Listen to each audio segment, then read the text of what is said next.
Ready start பண்ணலாம்ல?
Start பண்ணிடலாம்ல?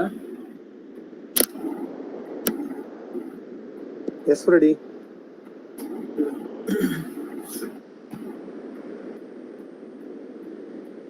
Okay, praise Lord. இந்த நாளிலும் எப்படியாக அந்த ரெஃபர்மேஷன் பைபிள் ஸ்டடியில நம்ம கலந்து கொண்டு தேவனை நாம் வேதத்திலே கண்டு அவரை ரசித்து அவரை ருசிக்கும்படிக்கு அதனாலே வருகிற அன்பு நிமித்தமாக நாம் அவரிடத்திலும் நெருங்கி சேரும்படிக்கு தேவன் நமக்கு கொடுத்திருக்கிற அந்த கிருபைக்காக ஆண்டவருக்கு நன்றி செலுத்துகிறோம்.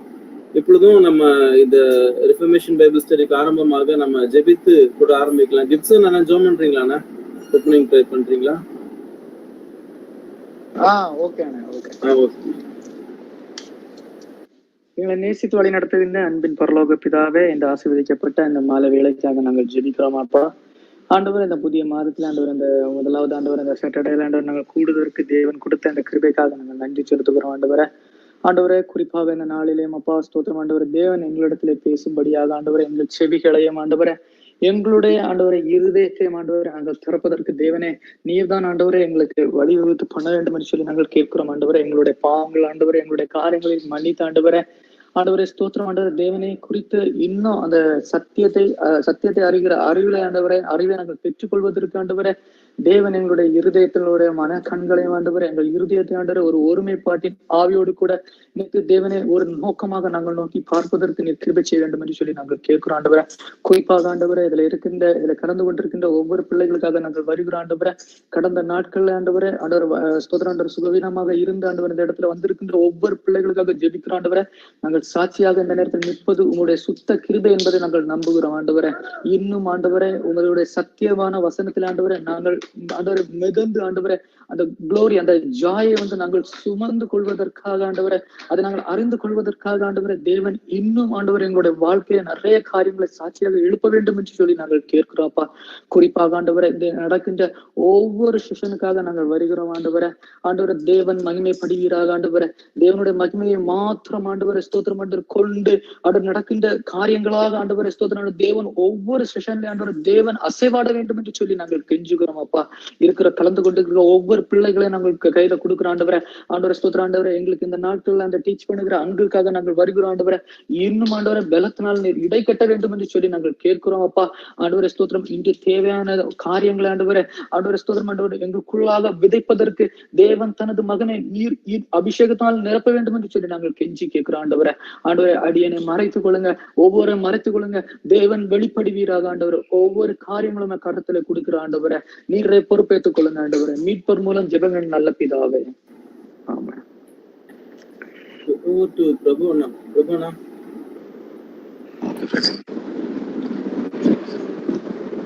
கர்த்தருடைய பரிசுத்த நாமத்துக்கு மகிமை உண்டாவதாக. இந்த மாலை வேளையிலும் கர்த்தர் பைபிள் ஸ்டடி வேளையில அவருடைய நாமத்தை பாடி துதிக்கும்படியாய் கொடுத்த தருணத்துக்கான தேவனை ஸ்தோத்திரிக்கிறேன். தொடர்ந்து நாம இந்த வேதாகம காரியங்களை நம்ம கற்றுக்கொண்டு வருகிறோம். சாங்கிள் மூலமாக கர்த்தர் நமக்கு பாராட்டுகிற பெரிதான கிருபைக்காக நாம் ஒவ்வொரு நாளும் தேவனை துதித்து பாட வேண்டியது அவசியம். அநேக வேளையில நம்ம பாடும்போது நம்முடைய எண்ணங்களில நம்முடைய அன்றாட தேவைகள் சந்திக்கப்பட்ட காரியங்களை நம்ம நினைவுக்கு கொண்டு வர்றது வழக்கம்.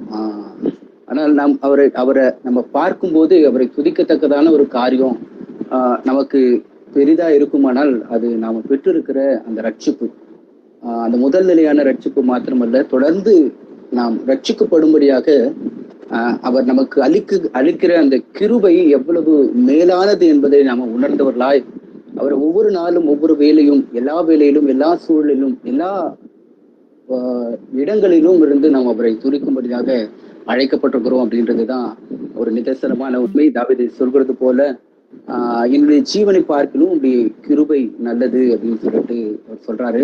அது போலவே நம்ம ஒவ்வொருவருக்கும் அந்த தேவனுடைய கிருபை நம்மை சந்திக்கவில்லை அப்படின்னா நம்ம தேவ கோபாக்கினைக்கு பாத்திரவான்களா இருக்கிறோம் என்பதை நம்ம உணர்ந்து அந்த தேவ கோபத்திலிருந்து நம்மை மீட்டெடுத்த அந்த கிருபை எவ்வளவு பெரிதாய் இருக்கிறது. அந்த கிருபை என்னை ஒரு நிலையில மாத்திரமல்ல, அது தொடர்ந்து நம்மை அவரோடு கூட இணைந்து அவரை அறியும்படியாய் அவரை கற்றுக்கொள்ளும்படியாய் இந்த ரட்சிப்பை நாம் அனுதினமும் அடையும்படியாக அவருடைய கிருபை நமக்கு அருளப்படுகிறது என்பதை நம்ம புரிந்தவர்களாய் நம்ம பாட வேண்டியது அவசியம். அந்த கிருபை அப்படின்ற வார்த்தையை குறித்து அப்போது சாம் தேவநேசனம் சொன்ன ஒரு எளிமையான வார்த்தை எனக்கு ஸோ அந்த சாயந்தரத்துல அந்த ஞாபகம் வந்தது. என்ன அப்படின்னா, அந்த கிருபை அப்படின்ற வார்த்தையை நம்ம வேற வார்த்தைக்கு ரீப்ளேஸ் பண்ணி எளிமையாய் புரிந்து கொள்ள முயற்சி செய்வோம்னால் அது தெய்வீக பிச்சை அப்படின்னு சொல்றேன். அங்கிள் கூட சொல்வாரு, நான் அனுதினமும் தேவனுடைய சமூகத்துல போய் அந்த பிச்சையை பெற்றுக்கொள்ள ஒரு பாத்திரம் கூட இல்லாதவனாய் நாம் அவரிடத்துல நிற்கதான் தகுதி உள்ளவர்கள். ஆனாலும் எந்த தகுதியும் இல்லாத நமக்கு அவருடைய கிருபையை அனுதினமும் அவர் கொடுக்க அவர் ஐஸ்வர்ய சம்பரணம் உள்ளவராய் இருக்கிறார் அப்படின்றதான் நம்ம புரிந்து கொள்வோம். அதன் அடிப்படையில நீங்க நம்ம பார்த்தோம்னா இன்னைக்கு உலக சூழ்நிலையின் மத்தியிலே ஆண்டவர் நமக்கு ஜீவனை அவர் கொடுத்திருக்கிறார். அது ஒரு கிருபையின் அடிப்படையில தேவனிடத்திலிருந்து நம்ம பெற்றுக் கொடுக்கிற எல்லாமே அந்த கிருபையின் அடிப்படையில தான் நமக்கு அருளப்படுது. அதாவது நான் முன்னாடி சொன்னது போல அந்த தெய்வீக பிச்சை எனக்கு அனுதினமும் நொடி பொழுதுக்கும் அவர் எனக்கு கொடுக்கிறபடினாலே அவர் எனக்கு அளித்திருக்கிற இந்த ரட்சிப்புல நான் நிலைத்திருக்கும்படியாக, அது மாத்திரமல்லாது அவருடைய வேதத்துல இந்த ரட்சிப்பினுடைய மேன்மையை கண்டு அவரை விசுவாசிக்கும்படியான ஒரு காரியத்துக்கு நேரா கர்த்தர் நம்மை கொண்டு நடத்துகிறார். ஸோ அந்த காரியங்களை நம்ம இருதயத்துல பதித்தவர்களாய் கிருபை இதே தெய்வ கிருபை இது அப்படின்ற பாடலை நம்ம பாடுவோம். எல்லாருக்கும் தெரிந்த பாடல் தான் நினைக்கிறேன்.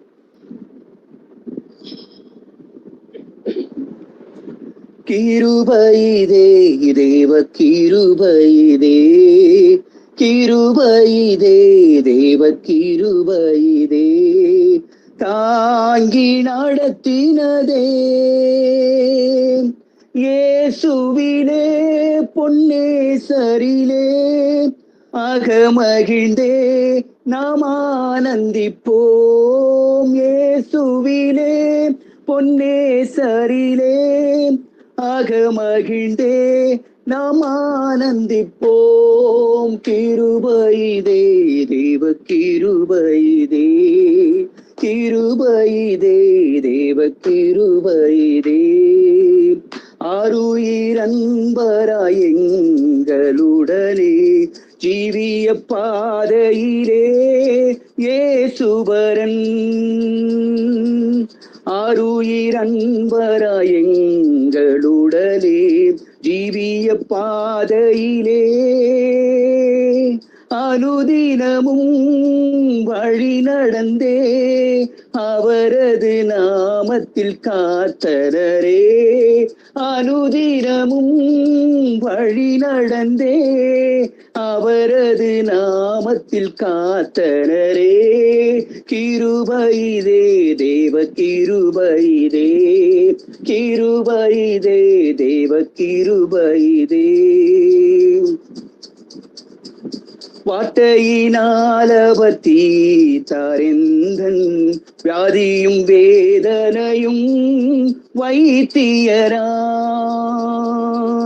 வார்த்தையினால் அவர் தீர்த்தாரெந்தன் வியாதியும் வேதனையும் இயேசுவல்லால் சார்ந்திடவோ ஈகமதில் வேறெனக்காரும் இல்லை.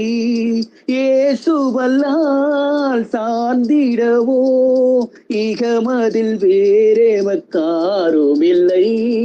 கிருபைதே தேவ கிருபைதே, கிருபைதே தேவ கிருபைதே. அன்பின் அகலமும் நீளம் உயரம் ஆழமும் அறிந்துணர அனுகிரகித்தார். அன்பின் அகலமும் நீளம் உயரம் ஆழமும் அறிந்துணர கிறிஸ்துவிலே ஒரு மனையாய் சிருஷ்டித்தே நிறுத்தினார் அவர் சுதராய். கிறிஸ்துவிலே ஒரு மனையாய் சிருஷ்டித்தே நிறுத்தினார் அவர் சுதராய். கிருபைதே தேவ கிருபைதே, கிருபைதே தேவ கிருபைதே. நல்ல போராட்டம் போராடி ஜெயித்தே நித்திய ஜீவன் பெற பெற்றிடவே. நல்ல போராட்டம் போராடி ஜெயித்தே நித்திய ஜீவனை பெற்றிடவே. விசுவாசத்தில் நிலைத்திடுவோம், அசையாது அழைப்பினை காத்துக் கொள்வோம். விசுவாசத்தில் நிலைத்திடுவோம், அசையாது அழைப்பினை காத்துக் கொள்வோம். கிருபைதே தேவ கிருபைதே, கிருபைதே தேவ கிருபைதே. தாங்கி நடத்தினதே இயேசுவிலே பொன்னேசரிலே அகமகிழ்ந்தே நாம் ஆனந்திப்போம். இயேசுவிலே பொன்னேசரிலே அகமகிழ்ந்தே நாம் ஆனந்திப்போம். கிருபைதே தேவ கிருபைதே, கிருபைதே தேவ கிருபைதே. இந்த பாடல்ல மூன்றாவது சரணத்துல நீங்க பார்ப்பீர்களானால் அன்பின் அகலம் ஆழம் நீளம் உயரம் அறிந்துணர அனுகிரகித்தார். கிறிஸ்துவிலே ஒருமனையார் சிருஷ்டித்தே நிறுத்தினார் அவர் சுதராய் அப்படின்ற அந்த வரி இந்த நாளிலே நம்முடைய வேத அந்த தியானத்துக்கு அது ரொம்ப பொருத்தமானது. இங்க நம்ம என்ன பண்ண போறோம் அப்படின்னா, அவருடைய அன்பின் அகலம் ஆழம் நீளம் உயரம் என்ன என்பதை நம்ம அறிந்து கொள்ளும்படியாய் வேதத்தின் வெளிச்சத்துல நம்ம அவரை இன்னும் கற்றுக்கொள்ளும்படியாய் அவருடைய அன்பு எவ்வளவு பெருசு, அவருடைய கிருபை எத்தனை பெரிது. அவர் நான் தொடர்ந்து என்னுடைய வாழ்க்கையிலே நான் பாவத்திலே நான் மறுபடியும் விழுந்தாலும் அவர் என்னை மறுபடியுமா ரட்சிக்கக்கூடிய அவருடைய கிருபையின் அனுக்கிரகம் எத்தனை மகா பெரியது என்பதை இந்த வேத புத்தகத்தின் வழியாக நம்ம பார்த்து இவரை ஆராதிக்கும்படியாய் நம்ம மறுபடியும் ஆண்டவர் நமக்கு கொடுத்திருக்கிற இந்த மகத்தான தருணத்துக்காய் நம்ம மறுபடியும் அவரை துதிக்க கடமைப்பட்டிருக்கிறோம், பாத்திரவான்களா இருக்கிறோம் என்பதை நம்ம உணர்வோம். தொடர்ந்து இன்னொரு பாடலை கூட நம்ம பாடுவோம்.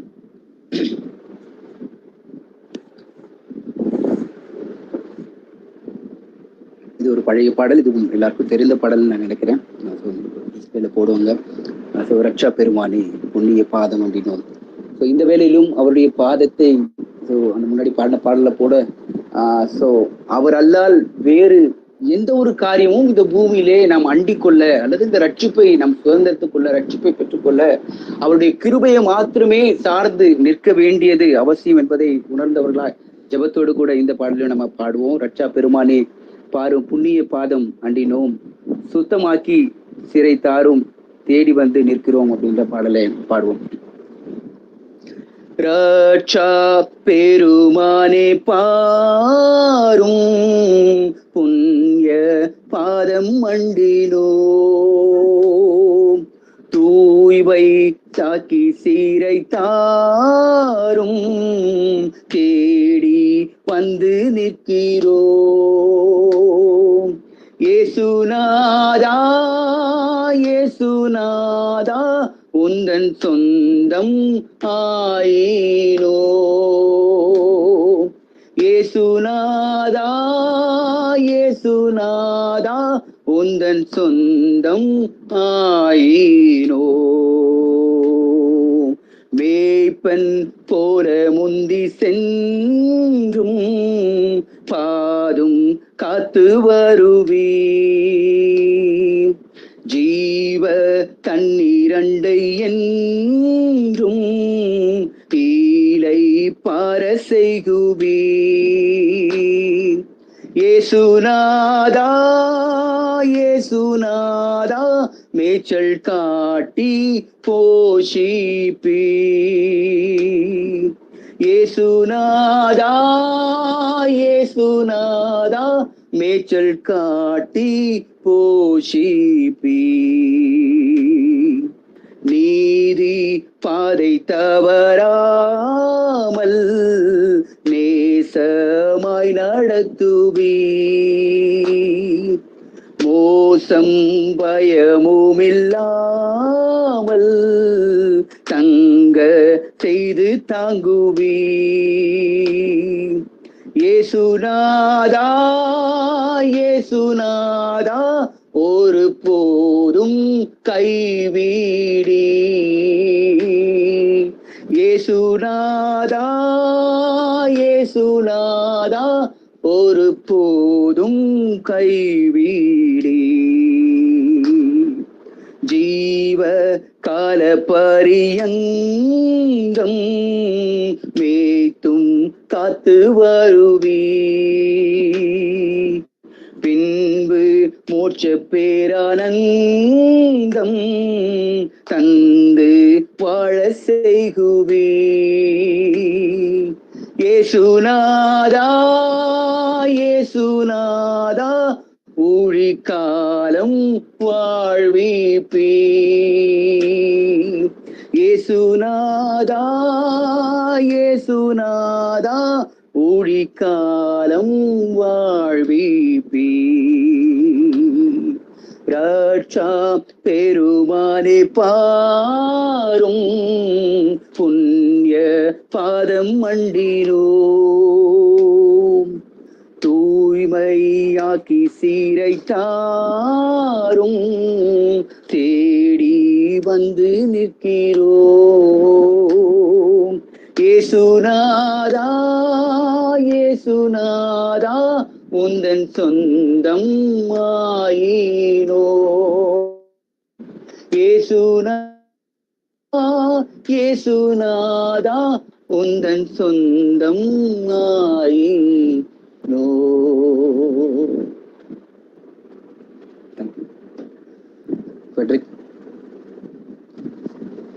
தேங்க்யூ.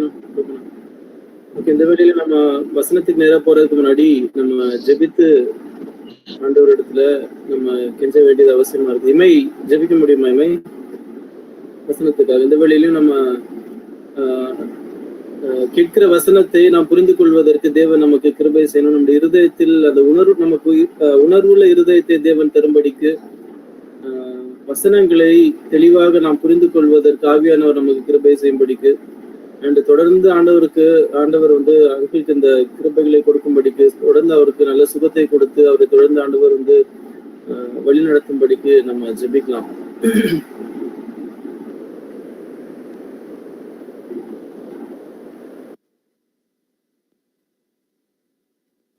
மை கேட்கல? My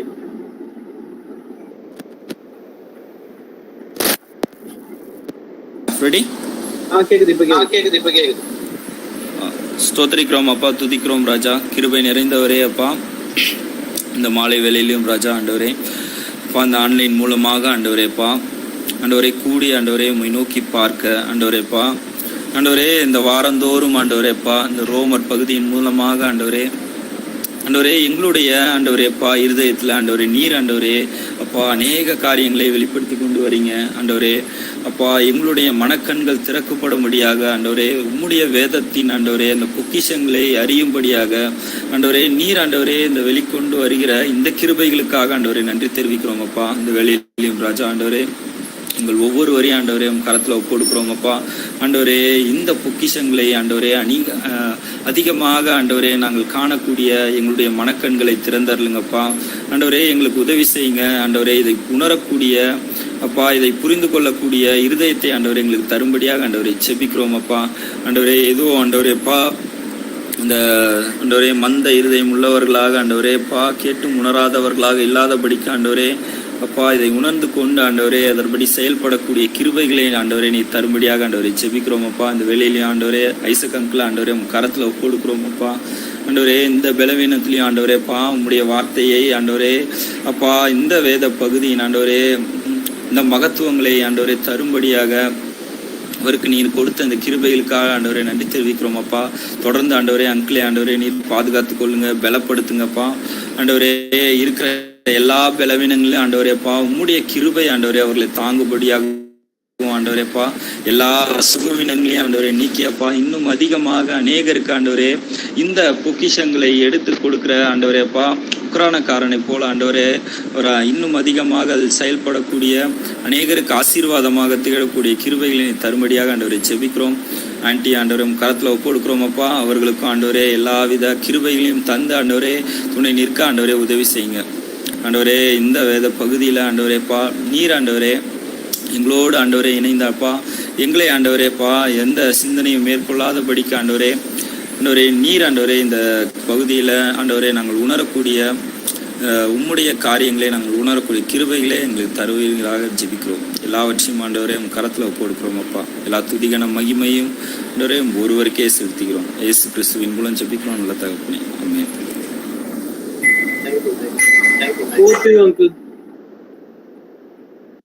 okay. இயேசு கிறிஸ்துவினுடைய விலையேற பெற்றதும் மாட்சிமை நிறைந்ததுமான நாமத்திலே உங்கள் யாவரையும் வாழ்த்துகிறேன். ஸ்ரீயலி கிரேட் ஜா. எவ்விதமாக நாம் வாரந்தோறும் ரோமருக்கு எழுதின நிருபத்தை நாம் தியானிப்பது, இவ்விதமாய் குழுவாக நாம் கூடி ஒருவேளை நாம் பக்கத்திலே இராவிட்டாலும் இவ்விதமாய் கூடுவதற்கு தேவனாகிய கர்த்தர் இந்த ஆன்லைன் ஃபெசிலிட்டியை கொடுத்து இந்த ஒரு அனுகிரகத்தை நமக்கு பாராட்டி இருக்கிறாரே, ஒரு பெரிய கிருபை. பார்ட்டிசிபேட் பண்ணுகிற ஒவ்வொருவருக்காகவும் நான் தேவனாகிய கர்த்தரை துதிக்கிறேன். உங்கள் ஒவ்வொருவருக்கும் நன்றி செலுத்துகிறேன். உங்கள் அன்புக்காகவும் ஆதரவுக்காகவும் ஜெபங்களுக்காகவும் மிகுந்த நன்றி கடன் பட்டிருக்கிறேன். இவ்விதமாய் நாம் ஒருவரை ஒருவர் பார்க்க முடியாவிட்டாலும் அன்பு பாராட்ட தேவனாகிய கர்த்தர் நமக்கு கொடுக்கிற இந்த கிருபை பெரியது. ஸோ சென்னையிலிருந்து மாத்திரமல்லாதபடி நாகர்கோவிலிருந்தும் குஜராத், பஹ்ரைன், இப்படி பல இடங்களிலிருந்து 1-2 பேராக கூடும்படியாக தேவனாகிய கர்த்தர் நமக்கு கிருபை அளிக்கிறாரே. உங்கள் யாவருக்கும் நான் மிகுந்த நன்றியுள்ளவனாய் இருக்கிறேன். உங்களுக்காக தேவனாகிய கர்த்தரை நான் துதிக்கிறேன். ஏனென்றால் நமக்கு தெரியும், தேவனாகிய கர்த்தர் உங்கள் ஒவ்வொருவருடைய இருதயத்தையும் இன்ஸ்பயர் பண்ணாவிட்டால் அல்லது எனக்கும் இந்த கிருபையை கொடுக்காவிட்டால் முடியாது. ஆகையினாலே தேவனாகிய கர்த்தர் புகழப்படத்தக்கவர், துதிக்கப்படத்தக்கவர். அவருடைய கிருபையினாலே நாம் இவ்விதமாய் கூடி வர தேவன் நமக்கு அனுகிரகம் பாராட்டி இருக்கிறார். ஆகையினாலே நன்றியுள்ள இதயத்தோடு கூட நம்ம தொடர்ந்து பைபிள் ஸ்டடிக்கு உள்ள நாம போகலாம். ரோமருக்கு எழுதின நிருபம் 1வது அதிகாரம் 19வது வசனத்திலிருந்து 32வது வசனம் வரையிலும் உள்ள அந்த வசன பகுதி, அந்த பேசேஜை நாம் எடுத்துக்கொண்டோம். அதிலே 21வது வசனத்திலே நாம் நிற்கிறோம். அந்த 21வது வசனத்துல பல வாரங்களாக நிற்க வேண்டியதாக இருக்கிறது. ஸோ சில சமயத்துல கொஞ்சம் கஷ்டமா இருக்கும். ஆனா உண்மையிலேயே இது தேவனாகிய கர்த்தர் இவ்விதமாக விரும்புகிறார் என்பதை முழு நிச்சயமாய் நிர்ணயித்து கொண்டவனாகவே இந்த நாளிலே நான் நிற்கிறேன்.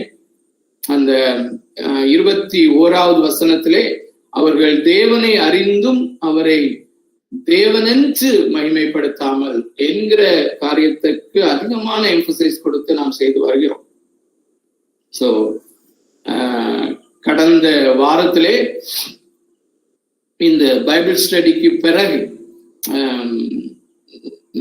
எம்பிடிசில க்ளோசர் சர்க்கிள் இருக்கிறவங்களுக்கு தெரியும், அந்த குஜராத்ல ராட்வி இன மக்கள் மத்தியிலே அவர்களுடைய லாங்குவேஜ்ல வேதாகமத்தை மொழிபெயர்க்கிற அந்த மிஷனரி பணியில இருக்கிற தம்பி பிரின்ஸ் ஜோசப் அவர்களோட கூட பேசிட்டு இருக்கும்போது அவங்க இந்த காரியத்தை சொன்னாங்க. அவர்கள் தேவனை அறிந்தும் அவரை தேவனென்று மகிமைப்படுத்துதல் அப்படிங்கிற காரியம் எவ்வளவு ஒரு முக்கியமான காரியம், அதுலதானே எல்லாமே தொடங்குது அப்படின்னு சொல்லி. அதுக்கு பிறகுதான் அந்த பெர்ஸ்பெக்டிவ்ல இன்னும் அதிகமாக திங்க் பண்ணும்படியாக தேவனாகிய கர்த்தர் பரிசுத்த ஆவியானவர் என்னுடைய சிந்தனைகளை அந்த டைரக்ட் பண்ணும்போது மிக தெளிவான அந்த அறிவோடு கூட இந்த நாளிலும் நாம் அதிலிருந்து இன்னொரு டைமென்ஷனை நாம கற்றுக்கொள்ள தேவனாகிய கர்த்தர் நமக்கு உதவி செய்வாராக. ஒரு சின்ன லிங்கை நாம பிரீஃபா ஏற்படுத்துவோம். 16வது வசனத்திலிருந்து 15வது வசனத்திலிருந்து அந்த லிங்க் அப்போஸ்தலனாகிய பவுல் ரோமருக்கு எழுதின நிருபத்தை எழுதும்போது அல்லது ரோமாபுரி திருச்சபையாரிடத்திலே இவ்விதமாக சொல்கிறார், நான் மற்ற எல்லா இடத்திலும் சுவிசேஷத்தை பிரசங்கித்தது போல உங்களிடத்திலும் நான் சுவிசேஷத்தை பிரசங்கிக்க நான் என்னால் இயன்ற மட்டும் பிரசங்கிக்க நான் விரும்புகிறேன். அருமையானவர்களே, நாம் அறிந்திருக்கிறோம், நாம் திரும்ப திரும்ப இதை எம்பாட்டிக்கலா கொண்டு வருகிறோம். இந்த ரோமருக்கு எழுதின நிருபத்தை மிக சுருக்கமாக நாம் சொல்வோமே ஆனால் சுவிசேஷம் ஆரம்பத்திலிருந்து கடைசி வரையிலும்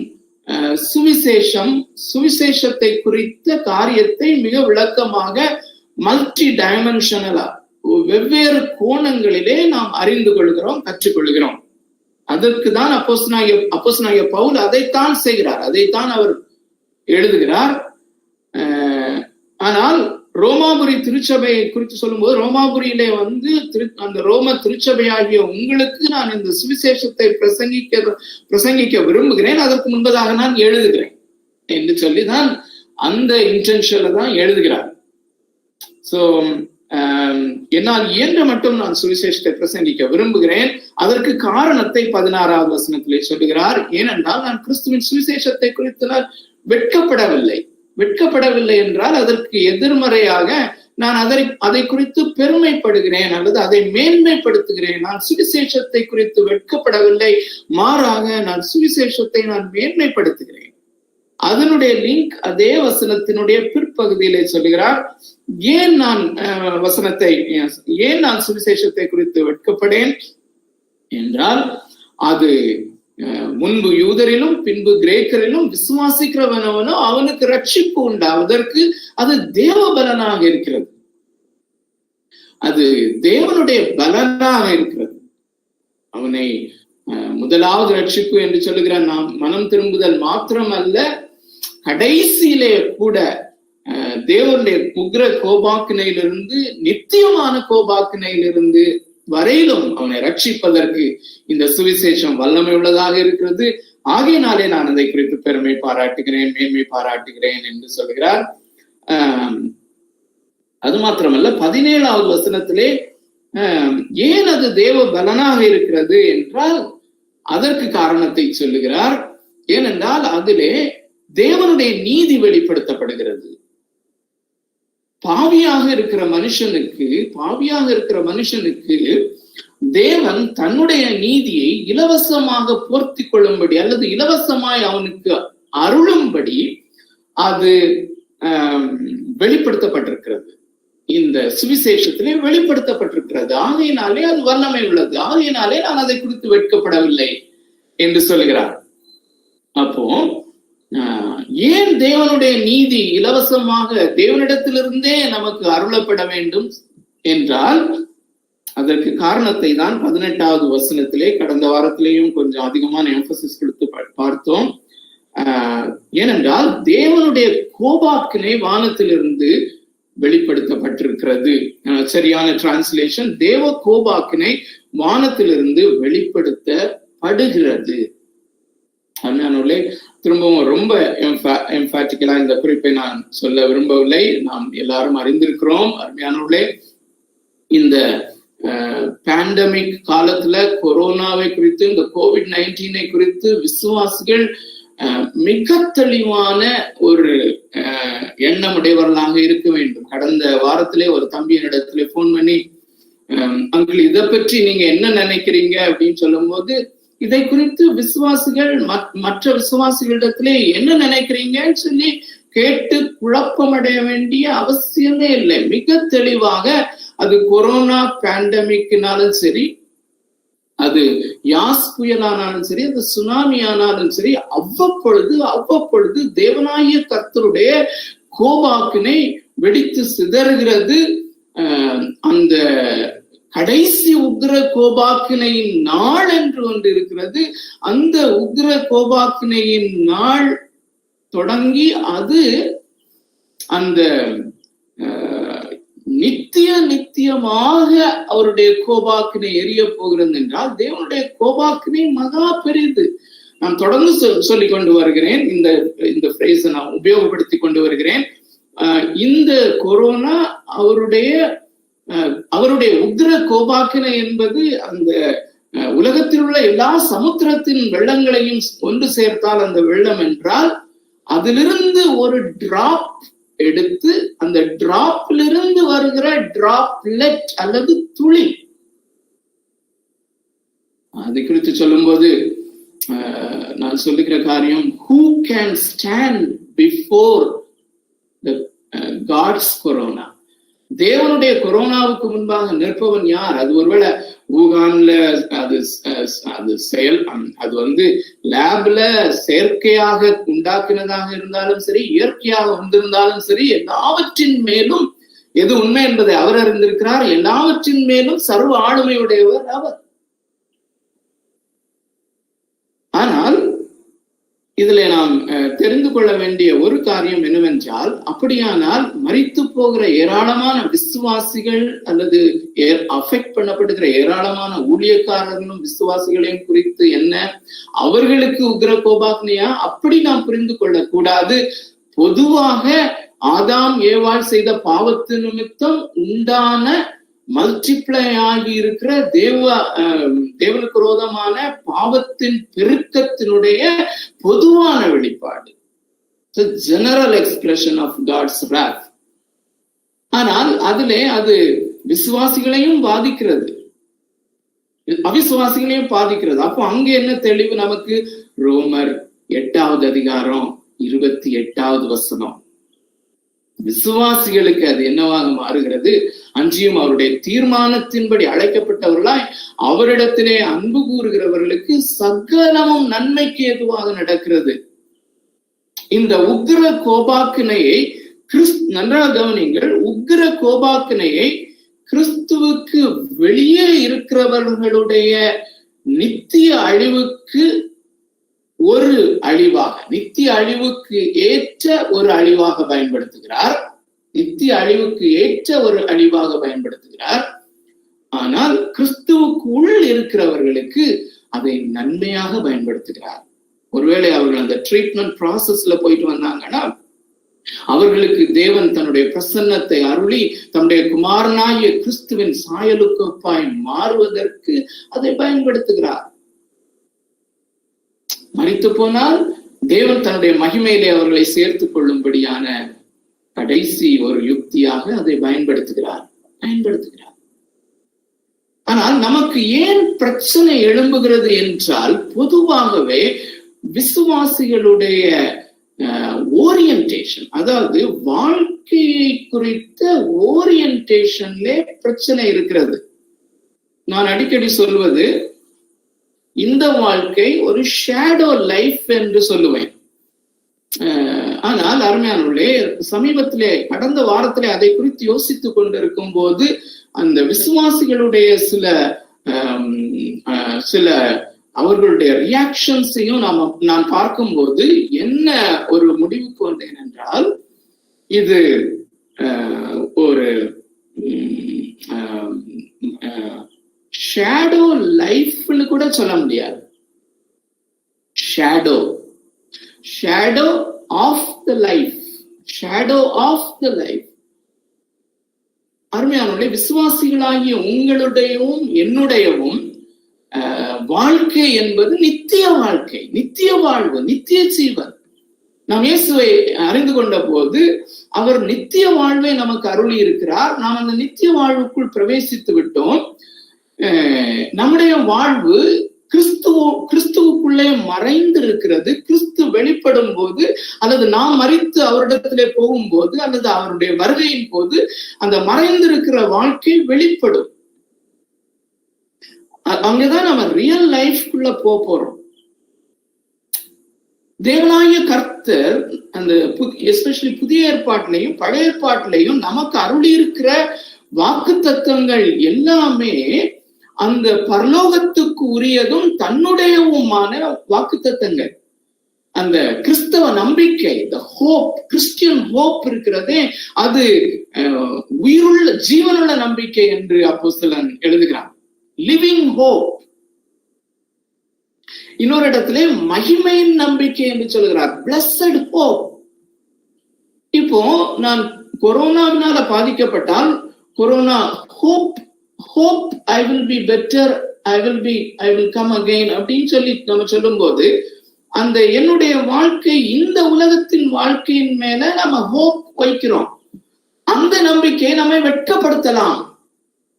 ஆனால் நம்முடைய நம்பிக்கை அதுவல்ல. we should be very very clear. அருமையானவர்களே, நாம் மிக்க தெளிவடைந்திருக்க வேண்டும். our hope is in God.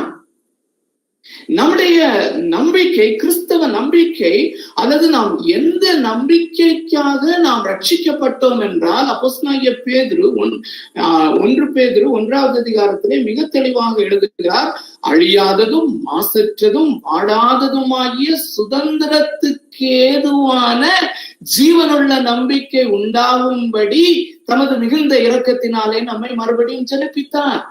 The reason for our born again experience, நம்மை அவர் மறுபடியும் பிறக்க செய்ததனுடைய காரணம் என்னவென்றால் அந்த சுதந்திரத்திற்கு ஏதுவான ஜீவனோட நம்பிக்கை உண்டாக வேண்டும் என்று. அந்த நம்பிக்கை நமக்கு இருக்குமானால் நாம் ஒருபோதும் வெட்கப்பட மாட்டோம். அது நம்மை டிசப்பாயிண்ட் பண்ணாது. The living hope, the blessed hope நம்மை வெட்கப்படுத்தாது. ஆனால் வேறு எதுல நம்ம இந்த உலகத்திலே இப்பொழுது வாழ்கிற இந்த சரீரத்தின்படியான வாழ்க்கையிலே நாம் எதை நம்பினாலும், எதன் மேல் அது சுகமாயிரும் நம்பினாலும், எது பண்ணாலும் அது நம்மை டிசப்பாயிண்ட் பண்ணலாம். அதுதான் ஆங்கிலத்திலே பயன்படுத்தப்பட்டிருக்கிற வார்த்தை, this hope will not disappoint us. இந்த நம்பிக்கை, இந்த கிறிஸ்தவ நம்பிக்கை நம்மை வெட்கப்படுத்தாது. தேவ கோபம் வானத்திலிருந்து வெளிப்படுத்தப்பட்டிருக்கிறது. ஆகையினாலே அந்த கோபாக்கினையிலிருந்து நம்மை ரட்சிக்கும்படியாக தேவ நீதி வானத்திலிருந்து வெளிப்படுத்தப்பட்டிருக்கிறது. அருமையானவர்களே, தேவ கோபாக்கினையை நாம் தைரியமாக, மிக முக்கியமாக, மிக கண்டிப்பாக அதை நாம் கற்றுக்கொள்ளத்தான் வேண்டும். ஏனென்றால் நன்றாக கவனியுங்கள், தேவனுடைய அன்பு, தேவன் என்னை நேசிக்கிறார் என்பதை நான் எதனால் அறிந்து கொள்ளலாம் என்பது ரொம்ப முக்கியமான ஒரு காரியம். என்னை கேன்சர்ல இருந்து சுகமாக்கினார். God is good, God loves me, உண்மைதான். ஆனால் அதை காட்டிலும் பில்லியன்ஸ் அண்ட் பில்லியன்ஸ் மடங்கு அதிகமானது என்னவென்றால் அவருடைய உக்கிர கோபாக்கினையிலிருந்து அவர் என்னை ரட்சித்தார் என்பதை நான் ரியலைஸ் பண்ணும் போதுதான் அவருடைய அன்பு ரொம்ப மகிமையான அன்பாக வெளியே காண்பிக்கப்படுகிறது. சோ நாம தேவனுடைய அன்பை ருசிக்க வேண்டுமானால், அவருடைய அன்பு என்ன என்று உணர வேண்டுமானால், அவருடைய உக்கிர கோபாக்கினை என்னுடைய தன்மை என்ன என்பதை அறிந்துதான் ஆக வேண்டும். ஓகே, வெளிப்படுத்தப்பட்டிருக்கிறது. இப்போ அடுத்த பகுதியைத்தான் நாம் தியானித்துக் கொண்டிருக்கிறோம். 19வது வசனத்திலிருந்து 32வது வசனம் வரையிலும் ஏன் தேவ கோபம் வெளிப்படுத்தப்பட்டிருக்கிறது? ஏனென்றால் மனிதர்கள், மனுக்குலம் ஒட்டுமொத்தமாக தேவ கோபாக்கினைக்கு உள்ளாகி இருக்கிறது.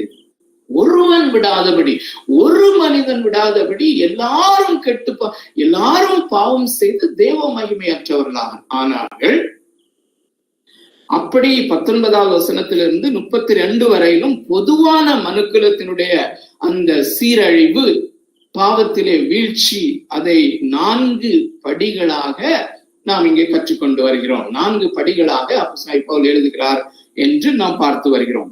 அதற்கு பிறகு 2வது அதிகாரத்திலிருந்து யூதர்களும் பாவம் செய்தார்கள் என்பதை குறித்து அப்போஸ்தலன் பேசுகிறார். சோ இந்த 4 படிகளிலே 19வது வசனத்திலும் 20வது வசனத்திலும் முதலாவது படியை பார்க்கிறோம். எல்லா படிகளும் ஆர் என்கிற வார்த்தையிலே ஆங்கில அந்த லெட்டர்ல தொடங்குகிறதாக நாம் அமைத்திருக்கிறோம். 19வது வசனமும் 20வது வசனமும் ரெவலேஷன், தேவனாகிய கர்த்தர் தன்னை குறித்த அடிப்படையான குணாதிசயங்களை இந்த கிரியேஷன்ல, படைப்புகளிலே மிக தெளிவாக வெளிப்படுத்தி இருக்கிறார் என்பதுதான் அந்த குறிப்பு. அதை மட்டும் வாசிக்கிறேன். குறிப்பு அதுதான். தேவனை குறித்து அறியப்படுவது அவர்களுக்குள்ளே வெளிப்பட்டிருக்கிறது. அந்த வெளிப்பட்டிருக்கிறது என்பது தொடர்ந்து வருகிறத பாருங்க. 17வது வசனத்திலே தேவனுடைய சுவிசேஷத்திலே தேவனுடைய அந்த இலவசமான நீதி வெளிப்படுத்தப்படுகிறது. ஏன் தேவ நீதி வெளிப்படுத்தப்பட வேண்டும்? ஏனென்றால் தேவ கோபாக்கினை வானத்திலிருந்து வெளிப்படுத்தப்படுகிறது. ஏன் தேவ கோபாக்கினை வானத்திலிருந்து வெளிப்படுத்தப்படுகிறது? ஏனென்றால் மனிதர்களுக்குள்ளே தேவன் தம்மை குறித்து அறிவதை வெளிப்படுத்தி இருக்கிறார். எப்படி வெளிப்படுத்துகிறார்? சோ தேவனை குறித்து அறியப்படுவது அவர்களுக்குள்ளே வெளிப்பட்டு இருக்கிறது. தேவனே அதை அவர்களுக்கு வெளிப்படுத்தி இருக்கிறார். எப்படி என்றால், காணப்படாதவைகளாகிய அவருடைய நித்திய வல்லமை, தேவத்துவம் என்பவைகள் உண்டாக்கப்பட்டு இருக்கிறவைகளினாலே உலகம் உண்டானது முதற்கொண்டு தெளிவாய் காணப்படும். ஆதலால் அவர்களுக்கு போக்கு சொல்ல இடமில்லை என்பது அவரை குறித்து வெளிப்படுத்தி இருக்கிறார். ஆனால் 21வது வசனம் அதிலே 2வது படியை நாம் கற்றுக்கொண்டு வருகிறோம். 2வது படி என்ன?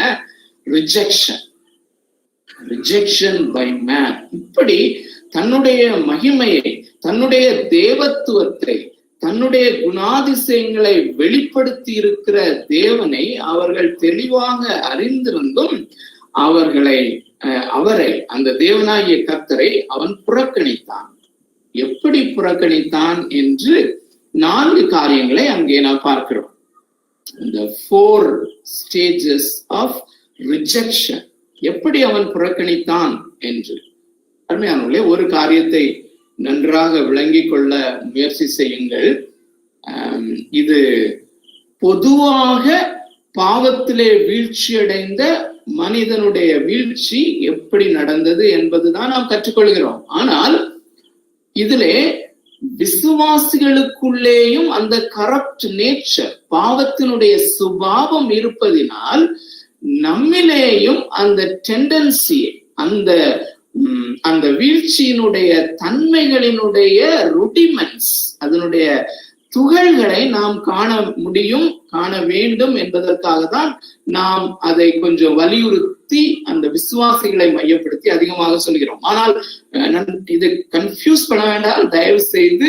இது பொதுவாக மனுக்குலம் தேவனை விட்டு வீழ்ச்சி அடைந்த அந்த பாதை தான். அதிலே நாம் நம்மை பார்க்க முயற்சி செய்கிறோம். சோ முதலாவது, அவர்கள் இப்படி தேவனை அறிந்தும் அவரை தேவனென்று மகிமைப்படுத்தவில்லை. 2வது, அவரை ஸ்தோத்திரியாமல் இருந்தார்கள், அவருக்கு நன்றி செலுத்தவில்லை. 3வது, அவர்களுடைய சிந்தனையிலே அவர்கள் வீணரானார்கள். இப்படி அவரை தேங்க்ஃபுல் ஹார்ட் இல்லாததுனால, அவருக்கு நன்றி செலுத்தாமல் இருந்தபடினாலே, ஸ்தோத்திரியாமல் இருந்தபடினாலே அவர்களுடைய சிந்தனையிலே அவர்கள் வீணரானார்கள். 4வதாக, அவர்களுடைய இருதயம், உணர்வில்லாத அவர்களுடைய இருதயம் இருளடைந்தது. இந்த 4 இறங்குமுக படிகள். அதே நேரத்திலே 4ம் ஒன்றுக்கொன்று மிகவும் தொடர்புடையது. சோ அவர்கள் தேவனை அறிந்தும் அவரை மகிமைப்படுத்தவில்லை, அவர்கள் தேவனை மகிமைப்படுத்தவில்லை என்பதிலிருந்து சற்று வேறுபட்டதாக இருக்கிறது என்பதைத்தான் நாம் வலியுறுத்தி வருகிறோம். தேவனை மகிமைப்படுத்தவில்லைன்னா ஒருவேளை நினைக்கலாம், ஆண்டவரே உமக்கு ஸ்தோத்திரம், உண்மை மகிமைப்படுத்துகிறேன் அப்படின்னு சொன்னா மகிமைப்பட்டுருவாருன்னு சொல்லி நினைப்போம். ஆனா இது கொஞ்சம் ரேடிக்கலான ஆப்போசிட் ஆனது. என்ன? தேவன் என்று மகிமைப்படுத்தாமல் இருப்பது. அதுதான் பாவம். பாவத்தினுடைய ஆரம்பம், பாவத்தினுடைய அடிஸ்தானம், அடிப்படையான காரியம். தேவன் என்று மகிமைப்படுத்தவில்லை என்பதற்கு 2-3 வாரங்களாக வசனங்கள் பார்த்து கொண்டிருந்தோம். அதை பிளாஷ்பேக் மாதிரி மட்டும் கொண்டு வர விரும்புகிறேன். எனக்கு முக்கியமான காரியங்களுக்கு நாம் கடந்து போக வேண்டும். எரேமியா 9வது அதிகாரத்திலே பலவான் எவனும் தன்னுடைய பலத்திலே மேன்மை பாராட்டாதிருப்பானாக, ஐஸ்வர்யவான் எவனும் தன்னுடைய ஐஸ்வர்யத்திலே மேன்மை பாராட்டாதிருப்பானாக, ஞானவான் எவனும் ஞானத்திலே மேன்மை பாராட்டாதிருப்பானாக அப்படின்னு சொல்றாங்க. ஞானவான்கள் இருக்கிறாங்களே, ஆமா, படிச்சவங்க இருக்காங்க, ஞானவான்கள் இருக்கிறார்கள். ஆனால் ஆஸ்கிரைப் பண்ண வேண்டியது அல்லது அங்கீகரிக்க வேண்டிய, அக்னாலேஜ் பண்ண வேண்டிய காரியம் என்னவென்றால், எனக்கு கொஞ்சம் பிச்சையாக ஒரு ஞானம், ஒரு அறிவு இருக்கிறது என்றால் அந்த அறிவு அருளப்பட்ட அறிவு என்கிற உணர்வு இருக்க வேண்டும். அதைத்தான் அடுத்த வசனத்திலே சொல்லுகிறார். மேன்மை பாராட்டுகிறவன் தேவனாகிய கர்த்தராய் என்னை அறிந்திருக்கிறதை குறித்து மேன்மை பாராட்டுகிறவன். அப்புறம் சங்கீதம் 147 வாசித்தோம். அவர் குதிரையின் பலத்தில் விருப்பமாயிரார், மனுஷனுடைய அந்த கால்களிலே அவர் பிரியப்படார் என்கிற மாதிரி வாசித்தோம். இது ரொம்ப முக்கியமான காரியம். அருமையானவர்களே, மனுஷனுக்கு பலன் இல்லையா? அவன் எதுவுமே செய்ய முடியாதா? செய்கிறான். ஆனால் நான் என்னுடைய பலத்தினால் செய்கிறேன் என்று சொல்லுகிற காரியத்தை அவர் விருப்பப்படவில்லை. அது அவருக்கு பிரியமில்லாத காரியம். அதை அவர் வெறுக்கிறார் என்பது ரொம்ப முக்கியமான ஒரு சத்தியம். அந்த பேக்ரவுண்ட்ல தான் நாம தொடர்ந்து போக முடியும். சங்கீதம் 100 பார்த்தோம். நாம் அவருடைய மேய்ச்சலின் ஆடுகள். அவர்தான் நம்மை உண்டாக்கினார், அவர்தான் நம்மை காப்பாற்றுகிறவர் என்ற ஒரு உணர்வு. அது யாராக இருந்தாலும் சரி, அது மோடியாக இருந்தாலும் சரி, அது ஜோ பைடனாக இருந்தாலும் சரி, யாராக இருந்தாலும் சரி, இந்த காட் ஆஃப் த பைபிள், தேவனாகிய கர்த்தர், ஜீவனுள்ள ஆண்டவர் தான், அந்த வேதாகமத்தின் தேவனாகிய கர்த்தர் தான் அவர்களை உண்டாக்கினார், ஒவ்வொருவரையும் போஷிக்கிறார். அதை காமன் கிரேஸ் என்று சொல்கிறோம், பொதுவான கிருபை. அந்த பொதுவான கிருபையின்படி அவருடைய மேய்ச்சலின் ஆடுகளா இருக்கிறோம். அவர் குயவனாக இருக்கிறார், நான் களிமண்ணாக இருக்கிறேன். களிமண் எப்படி குயவனுடைய கரத்திலே இருக்கிறதோ அது போல நான் படைத்தவருடைய கரத்திலே இருக்கிறேன். அப்போஸ்தலர் நடவடிக்கைகள் 17வது அதிகாரம் 25 28 வாசித்தோம். அவரே எல்லாருக்கும் ஜீவனையும் சுவாசத்தையும் அருளுகிறவர் என்று 28வது வசனத்துல நாம் அவருக்குள் அசைகிறோம், பிழைக்கிறோம் என்று எழுதியிருக்கிறது. அவருக்குள் நாம் வாழ்கிறோம். We live within him. Okay, இந்த நாளிலே நான் மிக முக்கியமாக கொண்டு வர நினைத்த காரியம், இந்த தேவனாகிய கர்த்தரை தேவன் என்று மகிமைப்படுத்துகிற அந்த காரியம். அந்த காரியத்தின் அடிப்படையில் தான் தேவன் உங்களுக்கும் எனக்கும் அருளி இருக்கிற அந்த ரட்சிப்பை வடிவமைத்திருக்கிறார் என்கிற காரியம் ரொம்ப முக்கியம். அருமையானவர்களே, ரொம்ப முக்கியமான காரியம். அநேக வேளையில நீங்க ரட்சிக்கப்பட்டீங்களா அப்படின்னு கேட்கும்போது, நான் ரட்சிக்கப்பட்டேன் அப்படின்னு சொல்வதை காட்டிலும் அவர் எதை விரும்புகிறார் என்றால், நான் ரட்சிக்கப்பட்டேன், அவர் என்னை ரட்சித்தார் என்று சொல்வது மிகவும் உச்சிதமானது. சோ முழுக்க 100% தேவன் என்னுடைய ரட்சிப்பிலே தேவன் தான் தேவனாக இருக்கிறார். God is God. தேவனை தேவன் என்று நான் மகிமைப்படுத்தும்படியாக. நீங்கள் தேவனை தேவனென்று நான் அக்னாலஜ் பண்ணி ஆஸ்கிரைப் பண்ணி அவரை மகிமைப்படுத்தும்படியாக, அவருக்கே மகிமை. என்னுடைய ரட்சிப்பை குறித்து நான் நினைக்கும் போது, என்னை ரட்சித்த அந்த காரியத்தை நினைக்கும் போது, தேவனாகிய கர்த்தர் ஒருவருக்கே நான் கனத்தையும் மகிமையையும் செலுத்தும்படியான விதத்திலே அதை வடிவமைத்திருக்கிறார் என்கிற காரியம். சோ எப்படி வடிவமைத்திருக்கிறார்? அஞ்ஞானே நம்மில் அநேகருடைய, நம்மன்னா இந்த குரூப்ல இல்லாம இருக்கலாம், விசுவாசிகள் அநேகர் சொல்லுகிற ஒரு காரியம் அல்லது நம்புகிற ஒரு காரியம் என்னவென்றால், தேவனாகிய கர்த்தர் தன்னுடைய ஒரே பேரான குமாரனாகிய இயேசு கிறிஸ்துவை இந்த உலகத்திலே அனுப்பினார். இந்த இயேசு கிறிஸ்து மனுக்குலத்தின் பாவத்தை சுமர்ந்து தீர்க்கிற ஆட்டுக்குட்டியாக மனுக்குலத்தின் மேல் இருந்த தேவனாகிய கர்த்தருடைய உக்கிர கோபாக்கினையை அந்த தண்டனையாக இயேசு கிறிஸ்து தன்னுடைய அந்த மாம்ச சரீரத்திலே பெற்று சிலுவையிலே கோரமாக ஜீவனை கொடுத்தார். அப்படி அவர் மரித்து அடக்கம் பண்ணப்பட்டு 3ஆம் நாள் உயிரோடு எழுந்து ரட்சிப்பை அவர் சம்பாதித்து விட்டார். சம்பாதித்து he has made it available, அதை அவைலபிளாக மாற்றி அவர் வைத்திருக்கிறார். எவர்களெல்லாம் விசுவாசிக்கிறார்களோ அவர்கள் ரட்சிக்கப்படுகிறார்கள் என்று. அது ஒரு விதத்திலே சரியாக இருந்தாலும் அது முற்றிலும் தவறான ஒரு கோட்பாடு, ஒரு காரியம். உண்மையானே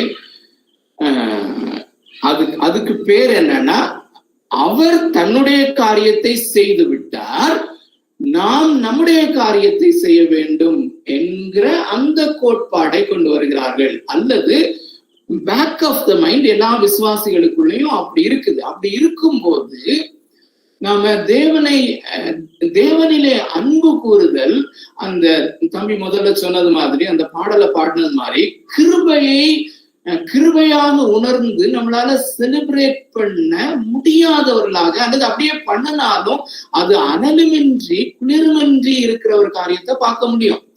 அப்போ அவர் தன்னுடைய ரட்சிப்பை, அவர் மனுக்குலத்தின் ரட்சிப்பை சம்பாதித்து விட்டார். மனிதன் விசுவாசித்து ரட்சிக்கப்படுகிறான் என்று சொல்லும் பொழுது அவர்கள் மறைமுகமாக என்ன கோட்பாடை கொண்டு வருகிறார்கள் என்றால், கோஆபரேஷன், தேவனோடு கூட இணைந்து செயல்படுகிற, அல்லது தேவனோடு கூட்டு சேர்க்கையாக கோஆபரேட் பண்ணி செய்கிற ஒரு காரியம். தேவனுக்கு சகாயராயிரும். அந்த கோஆபரேஷனுக்கு சரியான தமிழ் வார்த்தை, அவருக்கு கோஆபரேட் பண்ண, அதுலயே நம்ம புரிஞ்சுக்கலாம், சரியான வேர்டு எனக்கு கிடைக்கல. சகாயராக ஒரு கான்ட்ரிபியூஷன் கோஆபரேஷன். மிக உன்னிப்பாக இந்த குறிப்பை கவனித்துக் கொள்ள தேவனாகிய கர்த்தர் உங்களுடைய இருதயத்தின் கண்களை திறப்பாராக, மனதை திறப்பாராக. அருமையானவர்களே, இந்த கோஆபரேஷன் என்கிற காரியம் இது கத்தோலிக்க மதத்தை சார்ந்த ஒரு கோட்பாடு. அந்த 500 ஆண்டுகளுக்கு முன்பதாக சீர்திருத்தத்தை கொண்டு வரும்படியாக தேவனாகிய கர்த்தர் இந்த மார்ட்டின் லூத்தரை பயன்படுத்தும் போது அந்த கோஆபரேஷன் என்பதைத்தான் அவர் எதிர்த்தார். இன்னொரு ஆங்கிள் பார்க்கும்போது, சோ அவர் தேவனாகிய கர்த்தர், அவர் தேவன் என்று போற்றப்படக்கூடியவர், அவர்தான் சர்வ வல்லமையுடையவர். ரட்சிப்பை அதன் அடிப்படையிலேதான் அவர் டிசைன் பண்ணி இருக்கிறார். அப்படிப்பட்ட அந்த அண்ட சராசரங்களை உண்டாக்கின சர்வ ஆளுமையும் சர்வ வல்லமையும் உள்ள அந்த தேவனாகிய கர்த்தருக்கு நீ என்ன கோஆபரேட் பண்ணுவேன்?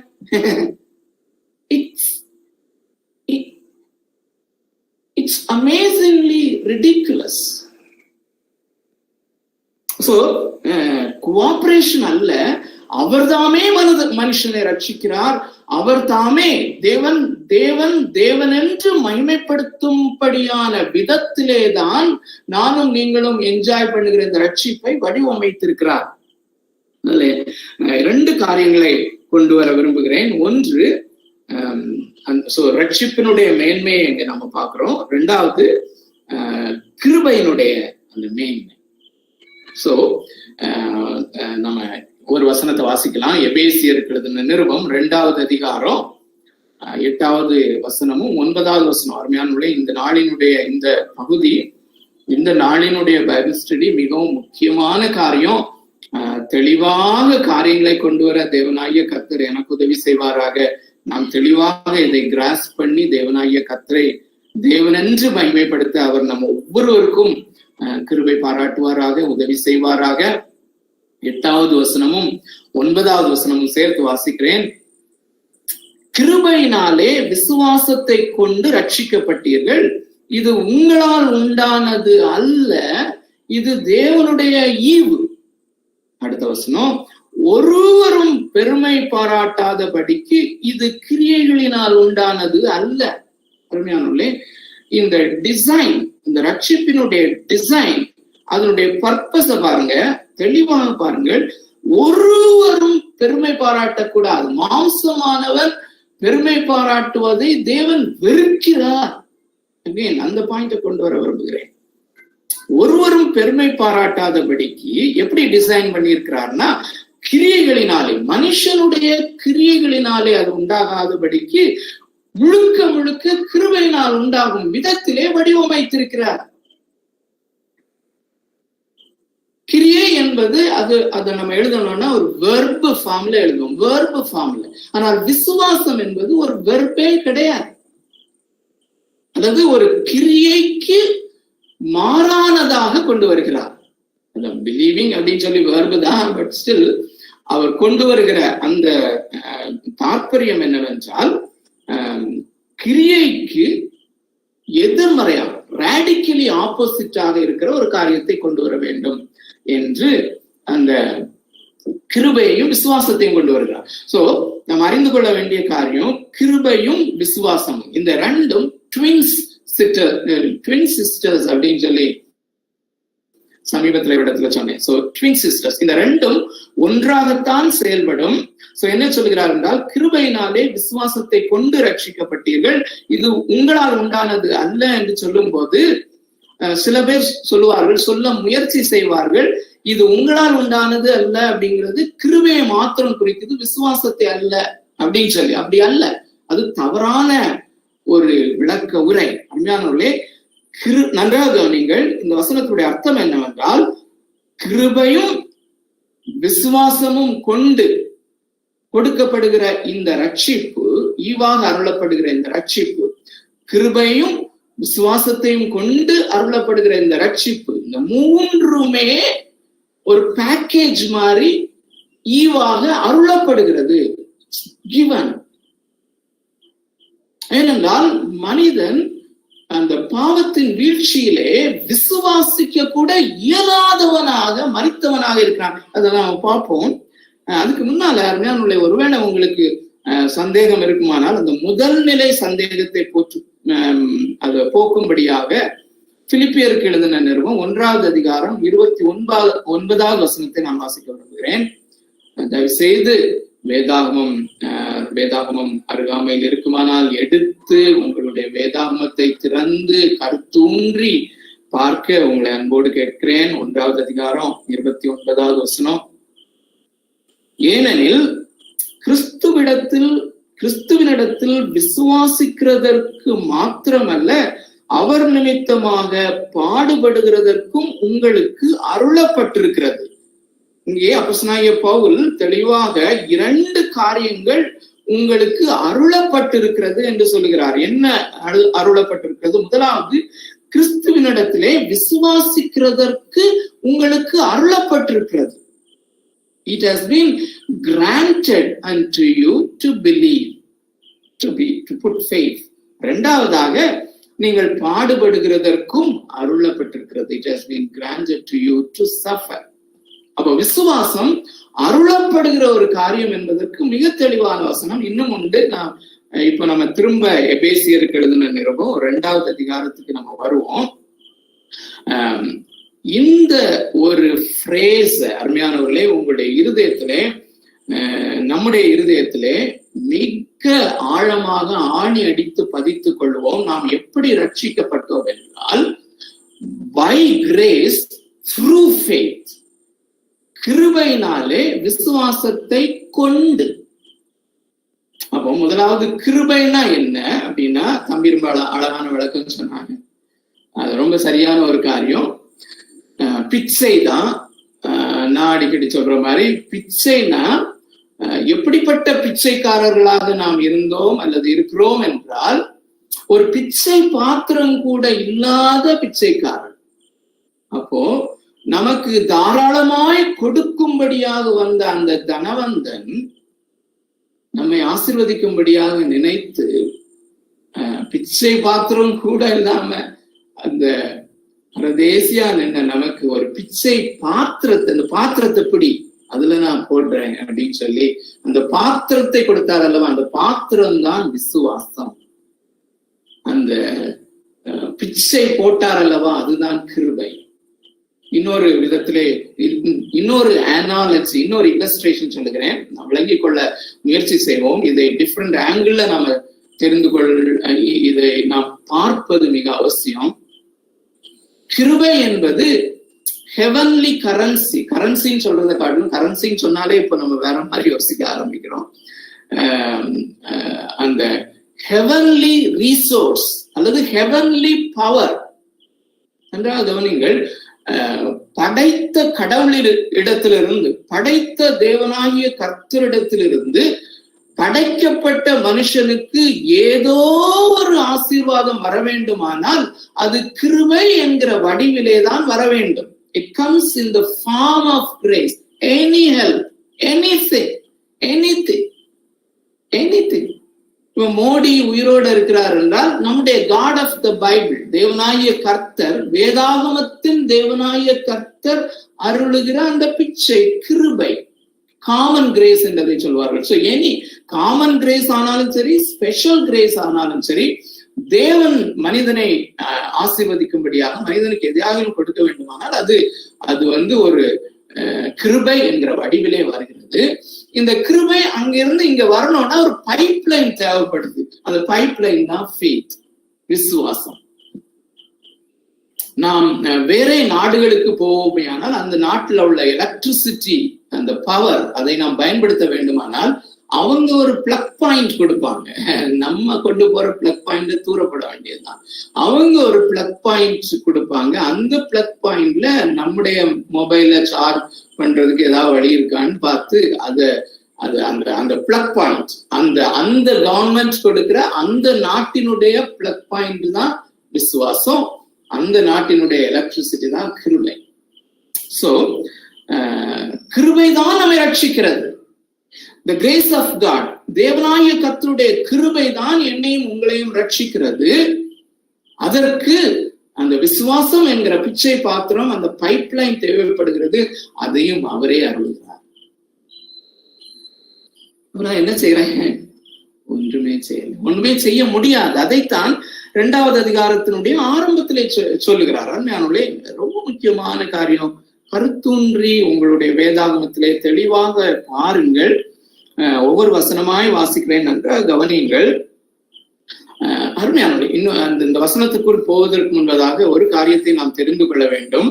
நானும் நீங்களும் ரட்சிக்கப்பட முந்தி எப்படி இருந்தோம் அப்படின்னு சொல்லி பாக்குறதுக்கு, ஏன்னா நம்முடைய ரட்சிப்பை குறித்து செலிப்ரேட் பண்ணணும்னா நான் எந்த நிலைமையிலிருந்து ரட்சிக்கப்பட்டேன் என்று நான் பார்க்கிறது ரொம்ப முக்கியம். அதுக்கு நான் உண்மையிலே ரியாலிட்டியா நான் என்னென்ன பாவம் செஞ்சேன் அப்படி பாக்குறது அல்ல. அப்படி பார்த்தா அநேகர் 6 வயசுல ரட்சிக்கப்படுறாங்க, ஒரு சிலர் 8 வயசுல ரட்சிக்கப்படுறாங்க. இது மேலை நாடுகள்ல நிறைய நடக்குது, நம்முடைய நாடுகளிலும் நடக்குது. 8 வயதுல இயேசு அந்த ரட்சிப்பின் அனுபவத்தை, மறுபடியும் பிறந்த அனுபவத்தை பெற்ற பிள்ளைகளை நான் பார்த்திருக்கிறேன். அப்போ அவங்க பார்த்தாங்கன்னா 8 வயசுக்கு முன்னாடி அவங்க என்ன செஞ்சுட்டு இருந்தாங்க? அப்படி அல்ல. நான் ரட்சிக்கப்படுவதற்கு முன்பதாக, நீங்கள் ரட்சிக்கப்படுவதற்கு முன்பதாக எப்படி இருந்தோம் என்று தேவன் மாத்திரம் அறிந்திருக்கிறார். God alone knew. God alone knows. அதைத்தான் வேதாகமத்திலே எழுதி வைத்திருக்கிறார். நமக்கு வேதாகமத்தில் உள்ள அந்த ரியாலிட்டிஸ நம்புவதற்கு ரொம்ப கஷ்டம், அருமையானவர்களே. சோ நானும் நீங்களும் எப்படி இருந்தோம்னு ரொம்ப அழகாக இந்த 1வது வசனத்திலிருந்து 3 வரைக்கும் சித்தரிக்கிறார். வாசிக்கிறேன், தெளிவாக கவனியுங்கள். அக்கிரமங்களினாலும் பாவங்களினாலும் மரித்தவர்களாக இருந்த உங்களை உயிர்ப்பித்தார். We were dead. நம்புறோமா? செத்த மனுஷன் அவனுக்கு ஏதாவது உணர்ச்சி இருக்குமா? அவனுக்கு முன்பதாக அந்த செத்த மனுஷன் உயிரோட இருக்கும்போது விரும்பி சாப்பிட்ட தலப்பா கட்டி பிரியாணி அவன் பக்கத்துல வைக்கும்போது அதுல இருந்து வருகிற அந்த சுட சுட இருக்கிற அந்த சூடு அவன் மாம்சத்துல பட்டாலும் சரி, அது கமன்னு மணத்தாலும் சரி, அந்த மனமும் தெரியாது, குணமும் தெரியாது, ஒண்ணுமே தெரியாது. மாதிரி அந்த ஆவிக்குரிய காரியங்களுக்கு மனமும் தெரியாம குணமும் தெரியாம மரித்தவர்களா இருந்தோம். ஆனா நடந்து கொண்டிருந்தோம். அது எப்படின்னு பாருங்க. 2வது வசனம், அவைகளிலே நீங்கள் முற்காலத்திலே இவ்வுலக வழக்கத்திற்கு ஏற்றபடியாகவும், அந்த பிரேசஸ், அந்த வேர்ட்ஸ் நல்லா கவனிங்க. வழக்கத்திற்கு ஏற்றபடியாகவும், அக்கார்டிங் டு, கீழ்ப்படியாமை பிள்ளைகளிடத்தில் இப்பொழுது கிரியை செய்கிற ஆகாயத்து அதிகார பிரபுவாகிய ஆவிக்கேற்றபடியாகவும், 2 ஏற்றபடியாகவும் வந்துருச்சு, நடந்து கொண்டீர்கள். 3வது வசனம், அவர்களுக்குள்ளே நாம் எல்லாரும் முற்காலத்திலே நமது மாம்ச இச்சையின்படியே நடந்து, அதாவது நம்முடைய மாம்சத்தினுடைய அந்த டிசைர்ஸ், நம்முடைய மாம்சத்தினுடைய இன்டென்சிவான ஆசைகளின் படியே நடந்து, அகைன் ஒரு நடந்து, படியே நடந்து, அக்கார்டிங் டு, நமது மாம்சமும் நமது மனசும் விரும்பினவைகளை செய்து சுபாவத்தினாலே மற்றவர்களை போல கோபாக்கினின் பிள்ளைகளா இருந்தோம். இங்க ஒரு காரியத்தை கவனிக்கணும்னு சொல்லி தாழ்மையோட கேட்கிறேன். அருமையானவர்களே, அந்த ஒரு இதன் படியாகன்னு சொல்லும் போது ஏதோ இன்னொரு சக்தி என்னை ஆட்கொண்டு நடத்துகிறதை சித்தரிக்கிறாரா? சோ ஒண்ணு, நான் மரித்தவனாக இருந்தேன், ஆனால் நான் சில காரியங்களை செய்து கொண்டிருந்தேன், அக்கிரமமான காரியங்களை செய்து கொண்டிருந்தேன். அது நானாக செய்யவில்லை, ஏதோ ஒரு சக்தி என்னை உந்தி தள்ளினபடினாலே அது எக்ஸ்ட்ரீம் டிசைர் ஆக மாறி, அது சித்தமாக மாறி நான் செய்தேன். அநேகர் சொல்லுவார்கள், தேவன் மனிதனுக்கு விடுதலையின் சித்தத்தை கொடுத்திருக்கிறார் என்று, ஃப்ரீ வில்ல கொடுத்திருக்கிறார் என்று. வில் என்பது நாம் எதையாயிலும் காரியங்களை செய்வதற்கு நாம் யோசித்து நிறைய டிசிஷன்ஸ் எடுக்கிறோம், நிறைய காரியங்களை ஒரு நாளிலே நாம் எழும்பி செய்கிறோம். நாம் செய்கிற ஒவ்வொன்றையுமே செயின்ட் அகஸ்டின் என்ன சொல்கிறார் என்றால், நாம சூஸ் பண்ணுகிற ஒவ்வொரு காரியத்தையும் செய்யும் போது 2 ஆப்ஷன் இருக்கும். ஒரு காரியத்தை விட்டு இன்னொரு காரியத்தை செய்யும்படியாக நான் முயற்சி செய்யும் போது எந்த காரியத்தை குறித்த ஆசை என்னுடைய இருதயத்திலே அளவுக்கு அதிகமாக இருக்கிறதோ அதற்கு நான் இணங்கி விடுகிறேன். அப்படின்னா எங்க சித்தம் விடுதலையாக இருக்கிறது, எங்கே ஃப்ரீ வில் இருக்கிறது? நான் என்னுடைய சித்தத்தை கட்டுப்படுத்த முடியாதவனாக இருக்கிறேன் அல்லவா? அருமையானவர்களே, ஒன்று உண்மை, ஃப்ரீடம் ஆஃப் சாய்ஸ் இருக்கிறது. அதுக்கும் அந்த விடுதலையோடு கூட நாம் தெரிந்து கொள்வதற்கும் விடுதலையின் சித்தத்திற்கும் பெருத்த வித்தியாசம் இருக்கிறது. சோ சித்தம் என்பது விடுதலையாக இல்லை, அந்த தீமையான காரியத்திற்கோ அல்லது நன்மையான பரிசுத்த ஆவியானவருக்கோ, 2லே ஒருவருக்கு 2லே ஒன்றுக்கு அடிமைப்பட்டதாக இந்த சித்தம் இருக்கிறது. இப்படிப்பட்ட ஒரு பரிதாபமான நிலைமையிலே நாம் காணப்பட்டோம். 4வது வசனம், பட் காட், அதான் ரொம்ப முக்கியமான காரியம். சோ இப்படி ஆவிக்குரிய காரியங்களுக்கு கொஞ்சமும் இன்ட்ரெஸ்ட் இல்லாம இருந்தோம். அந்த தலப்பா கட்டி பிரியாணி பத்தி அவனுக்கு அவ்வளவு டேஸ்டா விரும்பி சாப்பிட்டவன் செத்த பிறகு that didn't make any difference. அது போல பைபிள் ஸ்டடி நோ இன்ட்ரெஸ்ட், வேதத்தை வாசிக்கிறது நோ இன்ட்ரெஸ்ட், ஜெபிக்கிறது நோ இன்ட்ரெஸ்ட். அது அவ்வளோ ஹார்ட்டா இருக்குது, பட் அது ஒன்றும் ஒரு உணர்வே உண்டாக்காது. சோ அப்படிப்பட்ட நிலைமையிலே இருந்த எனக்கு, மரித்த எனக்கு, நான் மரித்திருந்தேன். பட் காட், தேவனோ பாருங்க, இரக்கத்தில் ஐஸ்வர்யம் உள்ளவராய் நம்மில் அன்பு கூர்ந்த தம்முடைய மிகுந்த அன்பினாலே, நான் கடந்த ஞாயிற்றுக்கிழமை சபையிலே பேசும்போது ஒரு காரியத்தை, அப்போஸ்தலர்கள் எழுதுகிற காரியங்களிலே ஒரு காரியத்தை உன்னிப்பாய் கவனிக்க வேண்டும் என்று சொன்னேன். அந்த வார்த்தையை இங்கேயும் நான் பயன்படுத்த விரும்புகிறேன். Multi dimensional word, multi dimensional glory. அந்த மல்டி டைமென்ஷனல் குளோரிய வலியுறுத்தும்படியாக, அதாவது பல கோணங்களில் இருக்கிற மகிமையை வெளிப்படுத்தும்படியாக பல கோணங்களில் உள்ள வார்த்தைகளை பயன்படுத்துகிறார்கள். ஒரே வார்த்தை மாதிரிதான் இருக்கும், ஆனா பல கோணங்களில் உள்ள வார்த்தைகளை இங்கே பயன்படுத்துவதை பார்க்கிறோம். அதுதான் இங்க பார்க்கிறோம். நம்முடைய மரணத்தன்மையை குறிக்கும் போதும் அப்படி உபயோகப்படுத்துகிறார். அது பாருங்க. அப்புறமா தேவனோ இரக்கத்தில் ஐஸ்வர்யம் உள்ளவராய், rich in mercy, rich in mercy, நம்மில் அன்பு கூர்ந்த தம்முடைய மிகுந்த அன்பினாலே. அந்த மிகுந்த அன்புன்னு சொல்லி நம்ம ரியலைஸ் பண்றோமா? அவருடைய அந்த ரட்சிப்பை நம்ம ரியலைஸ் பண்ணும் போது அந்த உக்ர கோபாக்குனே என்னன்னு நம்ம டீட்டெயிலா படிச்சு அதை குறித்த ஒரு உணர்வு, அந்த கடந்த வாரத்துல நான் சொன்னது போல அந்த மோட்ச பிரயாணி புஸ்தகத்தை படித்து அந்த தேவ கோபாக்கினையின் மூலமாக நான் வசிக்கும் இந்த பட்டணம், என்னுடைய வீடு எல்லாமே தீக்கிரையாக போகுதுன்னு சொல்லும் போது அவனுடைய அந்த ஃபீலிங், உணர்வு, அப்படிப்பட்ட உணர்வு இருக்குமானால் இந்த இரக்கத்தில் ஐஸ்வர்யம் என்னன்னு சொல்லி நம்ம உணர முடியும். அருமையான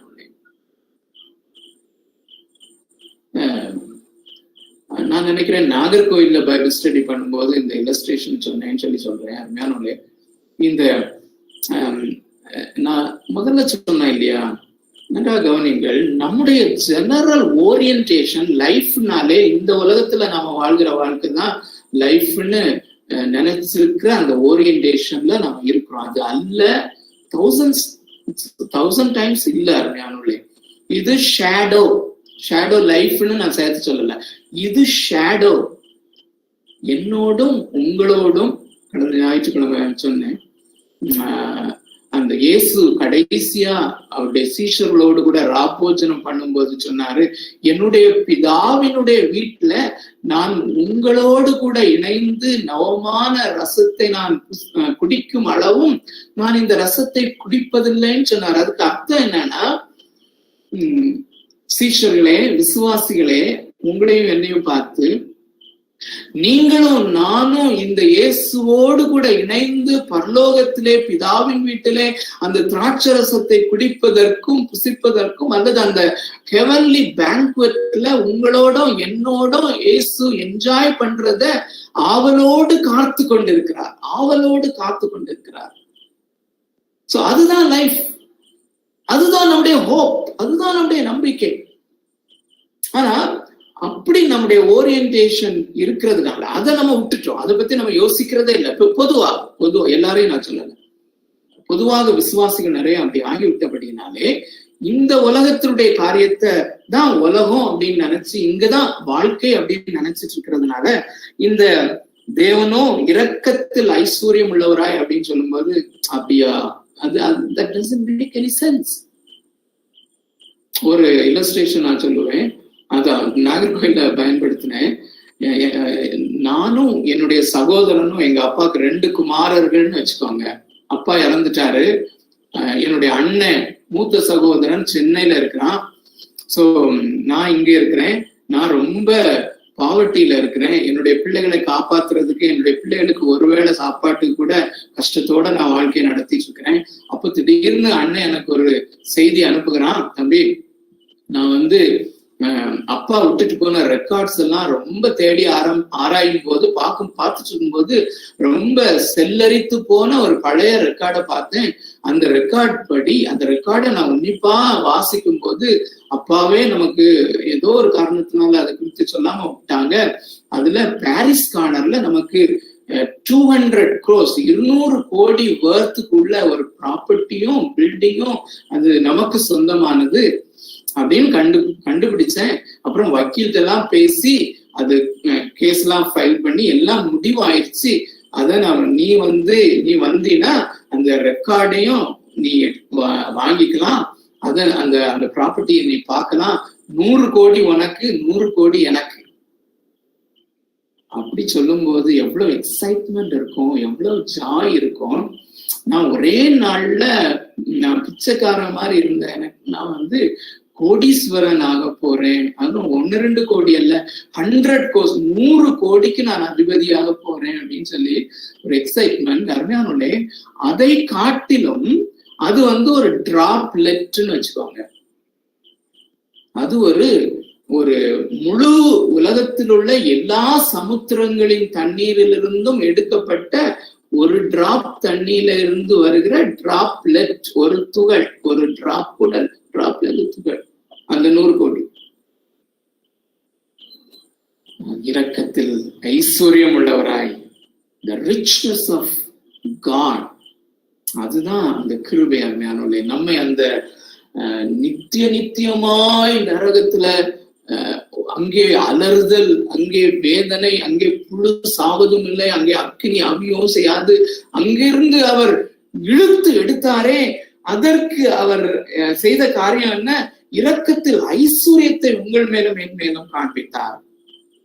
அது மாத்திரம் இல்ல, நம்மில் அன்பு கூர்ந்த தம்முடைய மிகுந்த அன்பினாலே அக்கிரமங்களில் மரித்தவர்களாயிருந்த நம்மை கிறிஸ்துவுடனே கூட உயிர்ப்பித்தார். கிருபையினாலே ரட்சிக்கப்பட்டீர்கள். அந்த ரெப்படிஷன் பாருங்க, கிருபையினாலே ரட்சிக்கப்பட்டீர்கள், உயிர்ப்பித்தார். நம்புறோமா? கிறிஸ்துவுக்குள்ள தொடர்ந்து நம்ம வாசிக்கும் போது அப்படி உயிர்ப்பித்து கிறிஸ்துவுக்குள்ளே நம்மை வைத்து, கிறிஸ்து தேவனுடைய வலது பாரசத்தில் வீற்றிருக்கிற வலது பாரசத்திலே நாம் நம்முடைய ஜீவனை ஒளித்து வைத்திருக்கிறார். அப்ப ரியாலிட்டி அதுதான். தேவனாய கர்த்தர் நம்மை பார்க்கும் போது அந்த ரியாலிட்டியை தான் பார்க்கிறார். ஆனா நம்ம ஷேடோவை பார்த்து கொண்டிருக்கிறோம். அருமையானவர்களே, இந்த ஒரு காரியத்தை நம்மிலே நடப்பிப்பதற்கு அந்த கிரேஸ் அல்லது அந்த பரிசுத்த ஆவியானவர் இந்த கிருபையை கொண்டு பிரயோகப்படுத்துகிறார். எப்படிப்பட்ட வல்லமை எக்ஸர்ட் பண்ணப்பட்டது அப்படின்னு சொல்லி பார்க்கிறதுக்கு 1வது அதிகாரம் 19வது வசனத்தை நாம் பார்க்க வேண்டும். 1வது அதிகாரம் 19வது வசனம் நன்றாக உன்னிப்பாக கவனத்தோடு பாருங்க.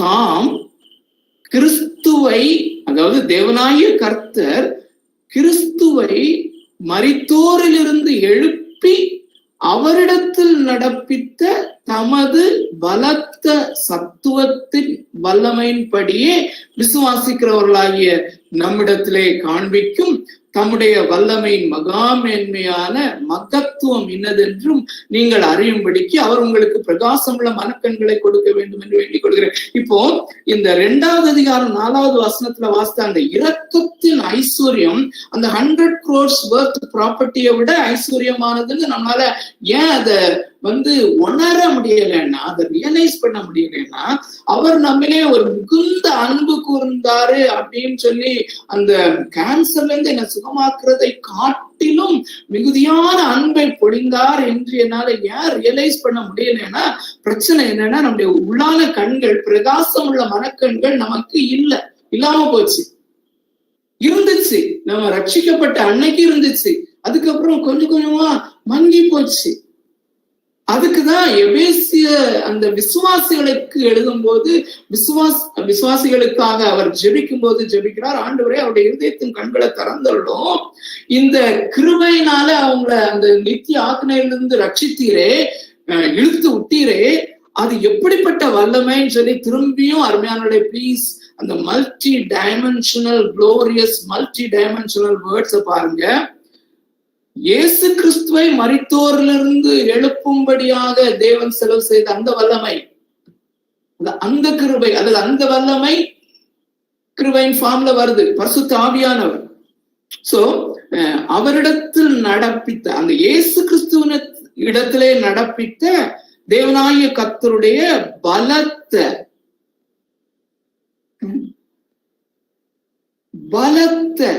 சத்துவத்தின் வல்லமையின்படியே விசுவாசிக்கிறவர்களாகிய நம்மிடத்திலே காண்பிக்கும் தம்முடைய அகைன் ரிப்பீட் பண்றாரு, நிறுத்தல.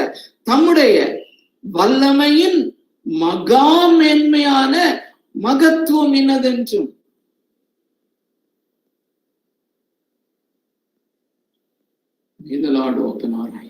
இந்த மாலையிலே ஆண்டவர் தாமே நம்முடைய இருதயத்தின் கண்களை இன்னும் தெளிவாக திறப்பாராக. இந்த இயேசு கிறிஸ்துவ அந்த கல்லறையில இருந்து வெளியே வர வச்சார்ல, வச்சு அவரிடத்துல பரமேறுவதற்கு வரையிலும் பயன்படுத்தின அந்த வல்லமையின்படி தமது பலத்த சத்துவத்தின் வல்லமை, தம்முடைய வல்லமையினுடைய மகா மேன்மையான மகத்துவத்தை நம்மளே பிரயோகப்படுத்தி இருக்கிறார்.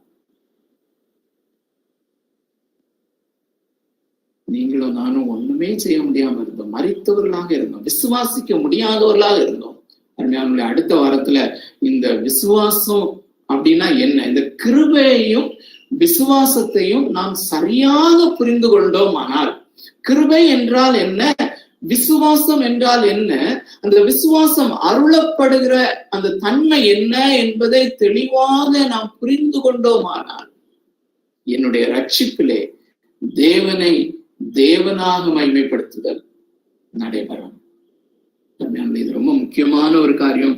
தேவன் தாமே நமக்கு உதவி செய்வாராக. அந்த விசுவாசத்தினுடைய மேன்மை, இந்த காரியங்களை விரிவா நம்ம அடுத்த வாரத்துல நம்ம பார்க்கலாம். அந்த கடைசியா நான் முடிக்கும் போது இந்த ஜான் பைப்பர் தன்னுடைய வாழ்க்கையை குறித்து சொல்லுகிற ஒரே ஒரு இல்லஸ்ட்ரேஷனை நான் செய்து முடிக்க விரும்புகிறேன். நான் அருமையானவர்களே, அவர் சிறிய பையனாக இருக்கும்போது, 6 வயசு அல்லது 7 வயசு சிறுவனாக இருக்கும்போது, அவங்க அப்பா இவரையும் இவருடைய ஃபேமிலி பீப்புள் எல்லாரையுமே கடற்கரைக்கு கூட்டிட்டு போயிருக்கிறாரு. அப்போ அந்த சிறுவனாக அந்த கடற்கரையினுடைய அழகினாலே முதல் முறையாக ஈர்க்கப்பட்டவனாக அவன் தனியே நின்று, கொஞ்சம் ஒதுங்கி நின்று அந்த கடலை ரசித்து கொண்டிருக்கிறான், வியந்து கொண்டிருக்கிறார். அந்த வேளையில இவ்வளோ டிஸ்டன்ஸ்ல இருக்குது, அந்த டீப் வாட்டர்ஸ் எவ்வளவு டீப்பா இருக்கும், பயங்கரமாக இருக்கிறதே, அகோரமாக இருக்கிறதே, பியூட்டிஃபுல்லாவும் இருக்குது, அகோரமாகவும் இருக்கிறதே என்று அதை கடலை வியந்து ரசித்து அதனால கொஞ்சம் பய உணர்வும் ஏற்பட்டு நிற்கிற அந்த வேளையிலே திடீரென்று அலை அவரை அடித்து கொண்டு சென்று, சின்ன பையன், முற்றிலுமாக அடித்து கொண்டு சென்று விட்டது. அப்போ அவர் அதை குறித்து எழுதுகிறார், என்னால உள்ள போன பிறகு சத்தம் போட முடியல. என்ன சத்தம் இருதயத்துல தோணுதுன்னா, somebody to help me, help அப்படிங்கிற சத்தம் இருதயத்திலிருந்து வருது. ஆனா வாய்க்கு மேல வராது, தண்ணி ஏறியாச்சு. கைய மாத்திரம் மேல தூக்கி கொஞ்சம் காமிக்கிறேன், யாராவது பாக்குறாங்களா, ஒண்ணும் என்னால சத்தமும் போட முடியாது, என்னால ஒண்ணுமே செய்ய முடியாத நிலைமையில நான் இருக்கிறேன் அப்படின்னு சொல்லி அவருக்குள்ளே அந்த நேரம் வந்த உணர்வுகளை சொல்லுகிறார். நான் வெளியே நின்று அப்சர்வ் பண்ணி கொண்டிருந்தேனே, அந்த கடலினுடைய ஆழத்துக்கு நான் சென்று கொண்டிருக்கிறேன். அது எத்தனை பயங்கரமாக இருக்கும். அங்கே அந்த திமிங்கலங்களை குறித்து நான் கேள்விப்பட்டிருக்கிறேன். அது என்னை விழுங்கும் போது எப்படி வேதனையா இருக்கும் என்ற அந்த பேனிக், அந்த மிகுதியான பயத்தின் உணர்வு, ஒன்றும் செய்ய இயலாத நேரத்திலே அவருடைய தகப்பனாருடைய கரம் அங்கே வருகிறது.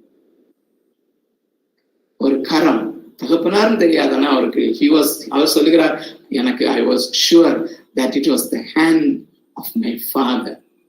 அப்போ நான் அந்த கருத்தை நான் பிடிச்சுக்கிட்டேன் அப்படின்னு சொல்லி பெருமை பாராட்டவா எனக்கு தோணும். அப்போ அவருடைய உணர்ச்சிகளை சொல்லுகிறார், yes daddy, I love you, I love your strength, I yield myself to your power, I yield myself. அதான் faith. அதனால நம்ம அடுத்த வாரம் பார்ப்போம். அது ரொம்ப மிக முக்கியமான காரியம், மிக முக்கியமான.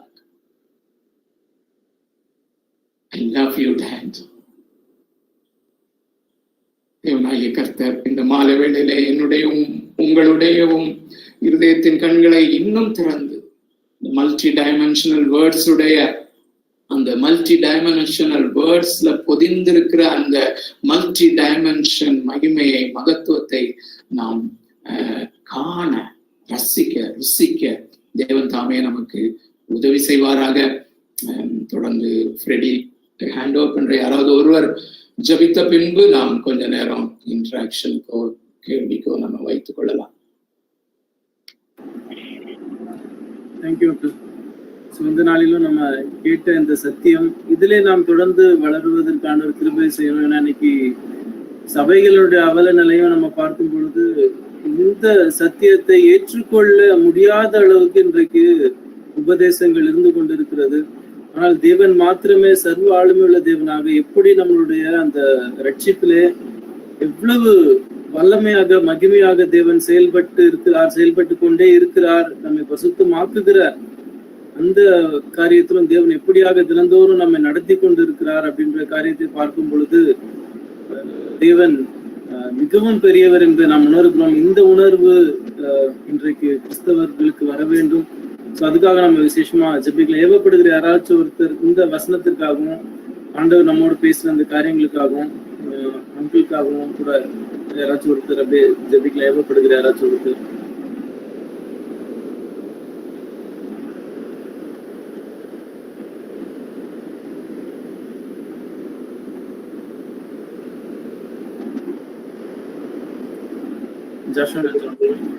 பிதாவே ஸ்தோத்திரிக்கிறோம், துதிக்கிறோம். வல்லமையுள்ளவரே, கிருபையுள்ளவரே, ஆண்டவரே, நாங்கள் ஆண்டவரே கர்த்தாவே எங்களோட வாழ்க்கையில ஆண்டவரே நீர் செய்திருக்கிற இந்த மகத்துவமான காரியத்துக்காக உங்களுக்கு நன்றி செலுத்துகிறோம். நீ செய்து கொண்டிருக்கிற ஆண்டவரே கர்த்தாவே ஆண்டவரே இந்த பவர்ட் கிரேஸ்க்காக உங்களுக்கு நன்றி செலுத்துகிறோம் தகப்பனே.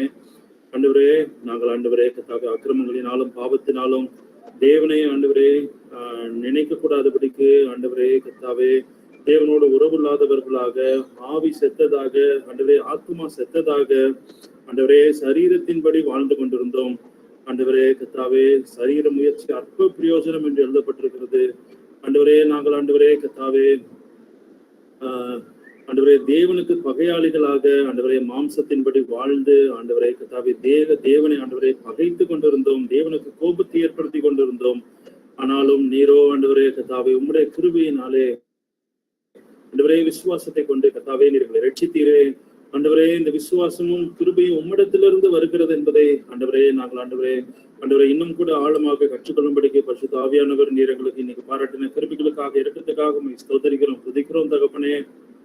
ஆண்டவரே நீர் எங்களுக்கு பாராட்டி இருக்கிற இந்த கிருபை எவ்வளவு மேன்மையானது ஆண்டவரே, அந்த மகா மேன்மையான ஆண்டவரே அந்த பலத்த சத்துவம் ஆண்டவரே இந்த காரியங்களை நாங்கள் ஆண்டவரே இந்த மல்டி டைமென்ஷனல் உடைய மகிமையை நாங்கள் இன்னும் ஆழமாக இன்னும் ஆண்டவரை அதிகமாக நாங்கள் உணர அறிய பரிசுத்த ஆவியானவர் நீர் எங்களை தொடர்ந்து நடத்த வேண்டுமா செபிக்கிறோம் தகப்பனே. எங்களுடைய ரட்சிப்பிலே எங்களுடைய பரிசுத்தமாகுதலிலே எங்களுடைய ஒவ்வொரு காரியங்களிலேயும் தேவரீர் நீர் மாத்திரமே தேவனாக இருக்கிறீர், நீர் மாத்திரமே சர்வ ஆளுமை உள்ளவராக செயல்பட்டு உமக்கு மகிமையை நீர் எடுத்துக் கொள்ளுகிறீர் என்ற ஆண்டவரே இந்த சத்தியத்திலே நாங்கள் ஆண்டவரே நாங்கள் இன்னும் அதிகமாக ஆண்டவரே ஆழமாக கேட்கவும் ஆண்டவரே எங்களுடைய இருதயம் ஆண்டவரே அதிலே கொழுந்து விட்டு எரியும் பரிசுத்த ஆவியானவர் நடத்துகிற இந்த மகிமையான ஆண்டவரே இந்த ஆண்டவரே நேரத்துக்காக உங்களுக்கு நன்றி செலுத்துகிறோம் தகப்பனே. ஆண்டவரே இந்த காரியங்களிலே நாங்கள் ஆண்டவரே இன்னும் ஆண்டவரே அடுத்த வாரமும் கூட ஆண்டவரே 12 பண்ண ஆண்டவரே உங்களுக்கு கிருபை தாங்கப்பா. எந்த தடையும் வராதபடிக்கு பரிசுத்த ஆவியானவரை நீர் காத்துக்கொள்ள வேண்டுமா ஜெபிக்கிறோம். ஆண்டவரே அறிகிற அறிவின் ஆண்டவரே கர்த்தாவே ஆண்டவரே மேன்மையை நீர் எங்களுக்கு தொடர்ந்து உங்களுடைய இரக்கத்தின் நிமித்தமாக உங்களுடைய கிருபை நிமித்தமாக எங்களுக்கு நீர் தந்து நடத்த வேண்டுமா ஜெபிக்கிறோம் தகப்பனே. ஆளுகை செய்து நடத்துங்க, கிருபை பாராட்டுங்க ஆண்டவரே.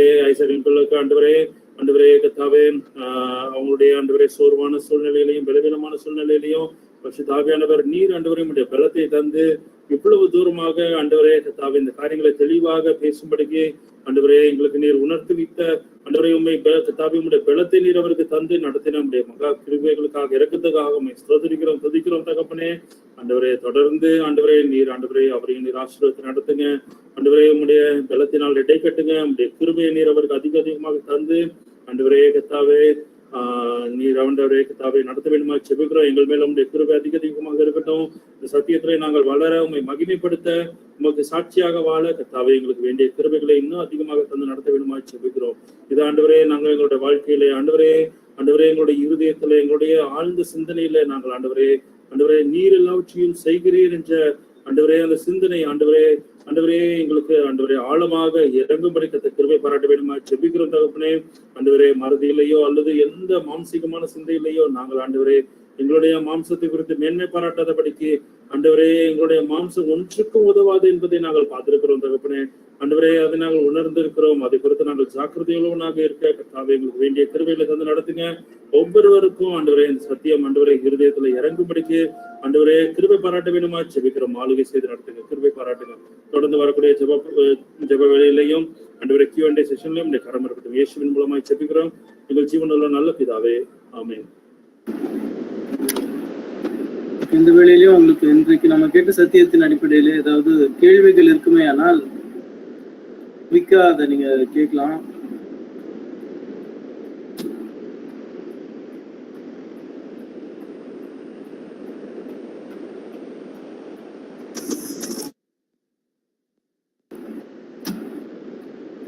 யாருக்காச்சும் கேள்விகள் இருக்குன்னா உங்களை நீங்க தயவுசெய்து அன்மியூட் பண்ணிட்டு நீங்க கேட்கலாம்.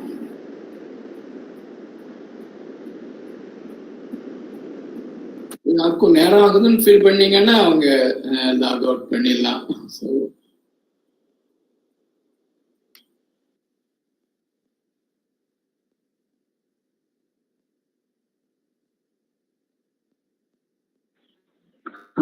அங்கிள்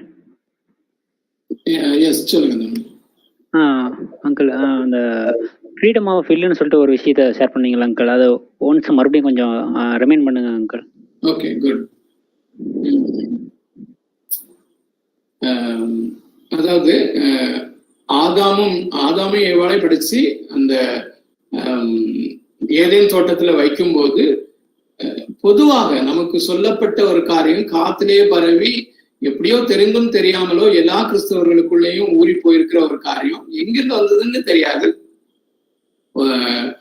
தேவன் மனிதனை உண்டாக்கும் போது ஒரு ஃப்ரீ வில்ல கொடுத்து அங்க வைத்தார் அப்படின்னு சொல்லுவாங்க. ஆனா அது ஃப்ரீ வில் அல்ல, அது ஃப்ரீடம் ஆஃப் சாய்ஸ். ஏதாகிலும் காரியங்களை தெரிந்து கொள்ளும்படியான ஒரு தேர்வு செய்யும் ஒரு தன்மை, தேர்வு செய்யும் ஒரு தன்மை. ஆனால் சித்தம் என்பது கொஞ்சம் ஆழமானது. அந்த சித்தம் அல்லது நம்முடைய மனதிலிருந்து நான் என்னுடைய சித்தத்தை செய்கிறேன் என்றால், தேவனே நீர் உன்னுடைய சித்தத்தை செய்யும் என்றால், அவர் தன்னுடைய மனதிலே திட்டமிட்டு செய்கிற காரியம் அவருடைய சித்தம்.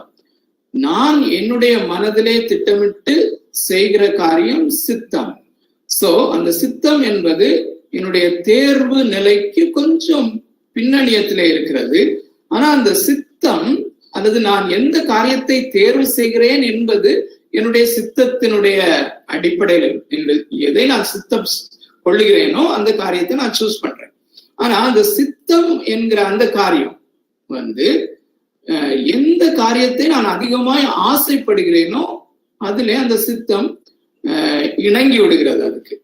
சோ உதாரணமா நான் காலையில எந்திரிச்ச உடனே பைபிள் எடுக்கணும், பைபிள் படிக்கணும் அப்படிங்கறது அது சூஸ் பண்ணணும்.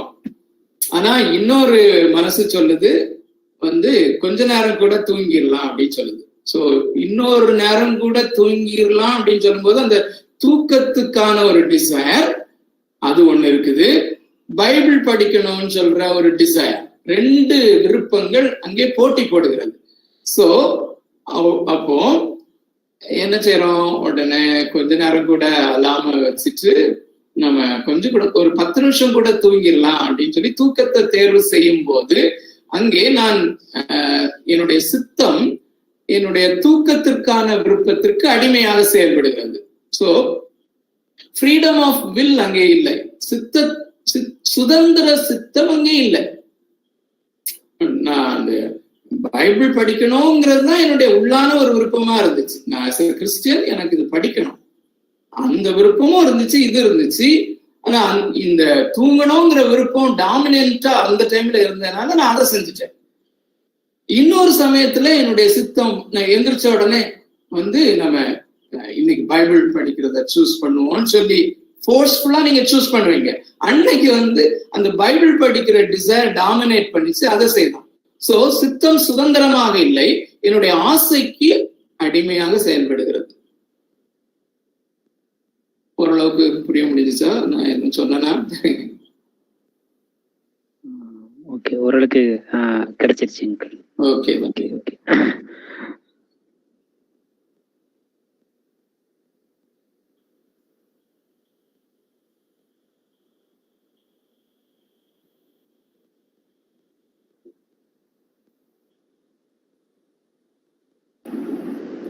வேற யாரும் கேள்வி இருந்தா கூட கேட்கலாம்.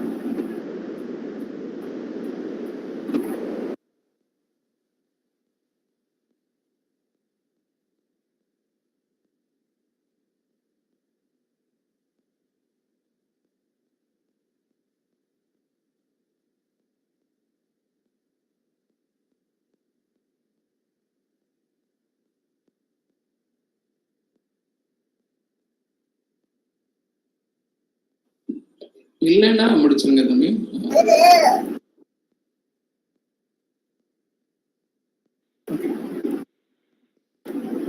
சரி, யாருக்கும் எதுவும் கேள்விகள் இல்லை அப்படின்னா நம்ம செஷனை கூட ஜெபித்து முடிச்சிடலாம்.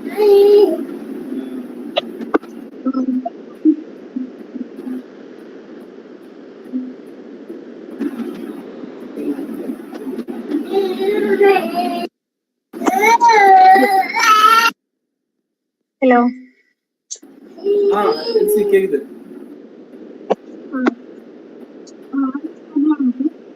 வாய்ஸ் கொஞ்ச நேரம் பிரேக் ஆகுது.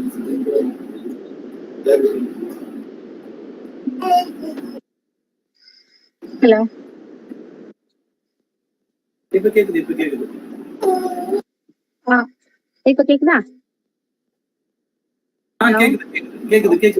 கேக்குது.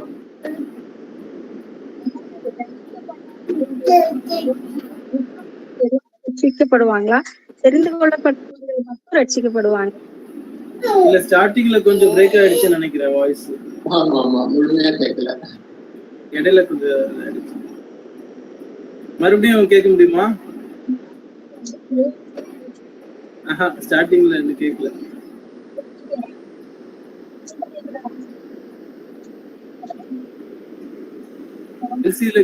கேட்கல. ஆக்சுவலி அவங்க என்னுடைய சிஸ்டர், அதனால நான் பேசி கூப்பிடுறது நினைச்சுக்க வேண்டாம்.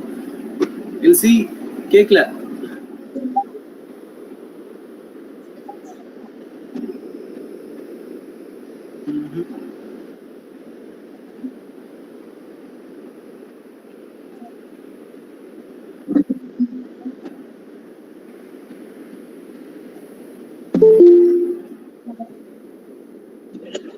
இல்ல, கேட்கல எல்சி. மேபி நெட்வொர்க் இஷ்யூ இருக்குன்னு நினைக்கிறாங்க.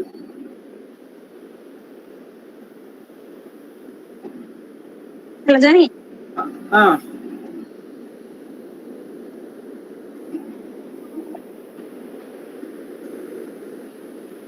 இல்ல, கேட்கல.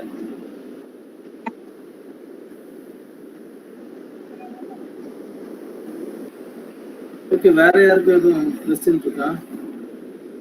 மேபி அது உங்களுக்கு கொஸ்டின் லேட்டா இருக்கும்.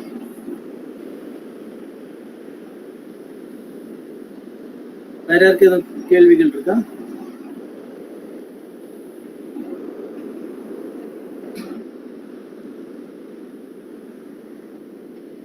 ஓகே, சரி. இல்லைன்னா நம்ம அப்போ ஜெபித்தெல்லாம் நினைக்கிறேன். எல்சி மேபி இன்னொரு டைம் ட்ரை பண்ணி பார்க்கலாமே, அன்மியூட் பண்ணி. Just try.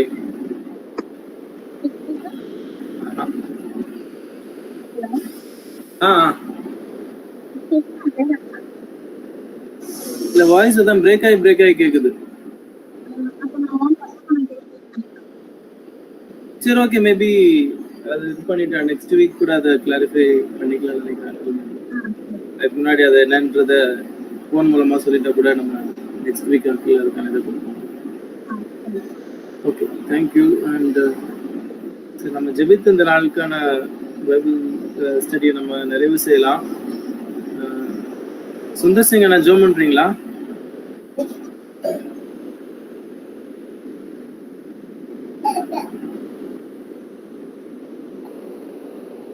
சுந்தர் சிங், தொடர்ந்து நம்ம ஜெபிப்போம். அங்கிளுக்கு ஆண்டவர் இந்த வாரங்களிலே தொடர்ந்து ஹெல்த் வைஸ் அங்கிளை பாதுகாத்துக் கொள்ள வேணும். இன்னும் வருகிற நாட்களிலே அநேகர் இதிலே கலந்து கொண்டு இந்த சத்தியங்களிலே வளர்வதற்கும் இந்த சத்தியம் தொடர்ந்து சபைகளுக்குள்ளாக எடுத்து செல்லப்பட வேண்டும். அதுக்காக நம்ம விசேஷமா ஜெபிக்கணும். ஜெபம். எங்கள் அன்புள்ள ஆண்டவரே, மகா இரக்கமும் கிருபையும் அளவற்ற அன்பும் நேசம் நிறைந்த தேவனே, ஆண்டவரே, இந்த வேலைக்காக கர்த்தாவே நீர் தந்த இந்த கிருபைக்காக ஆண்டவரே, உமது சத்தியத்தை கேட்க உதவி செய்ததற்காக ஆண்டவரே, அப்பா எங்கள் மூலமாக கர்த்தாவே அவரை கருவியாக எடுத்து பயன்படுத்தி ஆண்டவரே பலருக்கு அப்பா ஆழமான சத்தியங்களை வெளிச்சமாக்கி கொண்டிருக்கிறதுக்காக ஆண்டவரே அப்பா கொடாடு கோடி நன்றிகள் ஆண்டவரே. அப்பா கொடாடு கோடி நன்றி அப்பா, ஸ்தோத்திரம் அப்பா. ஆண்டவரே, அவருக்கு தேவையான பலனையும் ஆரோக்கியத்தையும் தந்து கர்த்தாவே மன ஆரோக்கியம் உடல் ஆரோக்கியம் தந்து பலப்படுத்தி அப்பா உமது கிருபையினாலும் இரக்கத்தினாலும் அவரை திடப்படுத்தி அப்பா இன்னும் ஆண்டவரே நீ என்ன சித்தம் கொண்டிருக்கிறீரோ அப்பா ஆண்டவரே இந்த சத்தியத்தை அறியாத மக்களுக்கு ஆண்டவரே அப்பா நாங்கள் அறிந்தும் ஆண்டவரே இன்னும் விளங்காமல் ஆண்டவரே தேவனை அறிந்தும் தேவனை மகிமைப்படுத்தாத இருக்கிற எங்களுக்காக கர்த்தாவே பலருக்காக ஆண்டவரே அப்பா எங்களுக்கு அறிகிற பாக்கியத்தை தருகிறதுக்காக போல பலரும் இதை கேட்டு இந்த இதுல பங்கு பெறவும் ஆண்டவரே அந்த பாக்கியத்தை அப்பா நீர் அழைக்கிற அந்த அழைப்பை ஆண்டவரே கேட்டவர்களாக உமது சமூகத்தில் இந்த நேரத்தை கழிக்கத்தக்கதாக அந்த வாய்ப்புகளை உருவாக்கி தந்து ஆண்டவரே அந்த வாஞ்சையை உருவாக்கி தந்து அப்பா இதயங்களிலே பேசத்தக்கதாக ஆண்டவரே நீ கிருபை செய்வீராக. ஆண்டவரே, இந்த வேலைக்காக நன்றி ஆண்டவரே. நீ தருகிற இந்த பாக்கியத்துக்காக கொடானுக்கு நன்றி. அங்களின் ஆரோக்கியத்தை பாதுகாத்துக் கொள்ளும். இல்ல பங்கு பெற்ற எல்லோருக்கும் அந்த தெளிவை அந்த உமது அறிகிற அறிவில நாங்கள் வளர நீர் பாக்கியத்தை தாரும். எல்லோரையும் காத்துக்கொள்ளும் ஆண்டவரே. உமது கிருபைக்கும் இரக்கத்துக்கும் கொடாடு கொடி நன்றி அப்பா. இயேசுவின் நாமத்தில் வேண்டிய நல்ல பிதாவே, ஆமென். என் ஆத்துமாவே கர்த்தரை ஸ்தோத்திரி, உங்களுடைய பரிசுத்த நாமத்தை ஸ்தோத்திரி. என் ஆத்துமாவே கர்த்தரை ஸ்தோத்திரி, கர்த்தர் செய்த சர்வ உபகாரங்களை மறவாதே. ஆமென். Praise the Lord.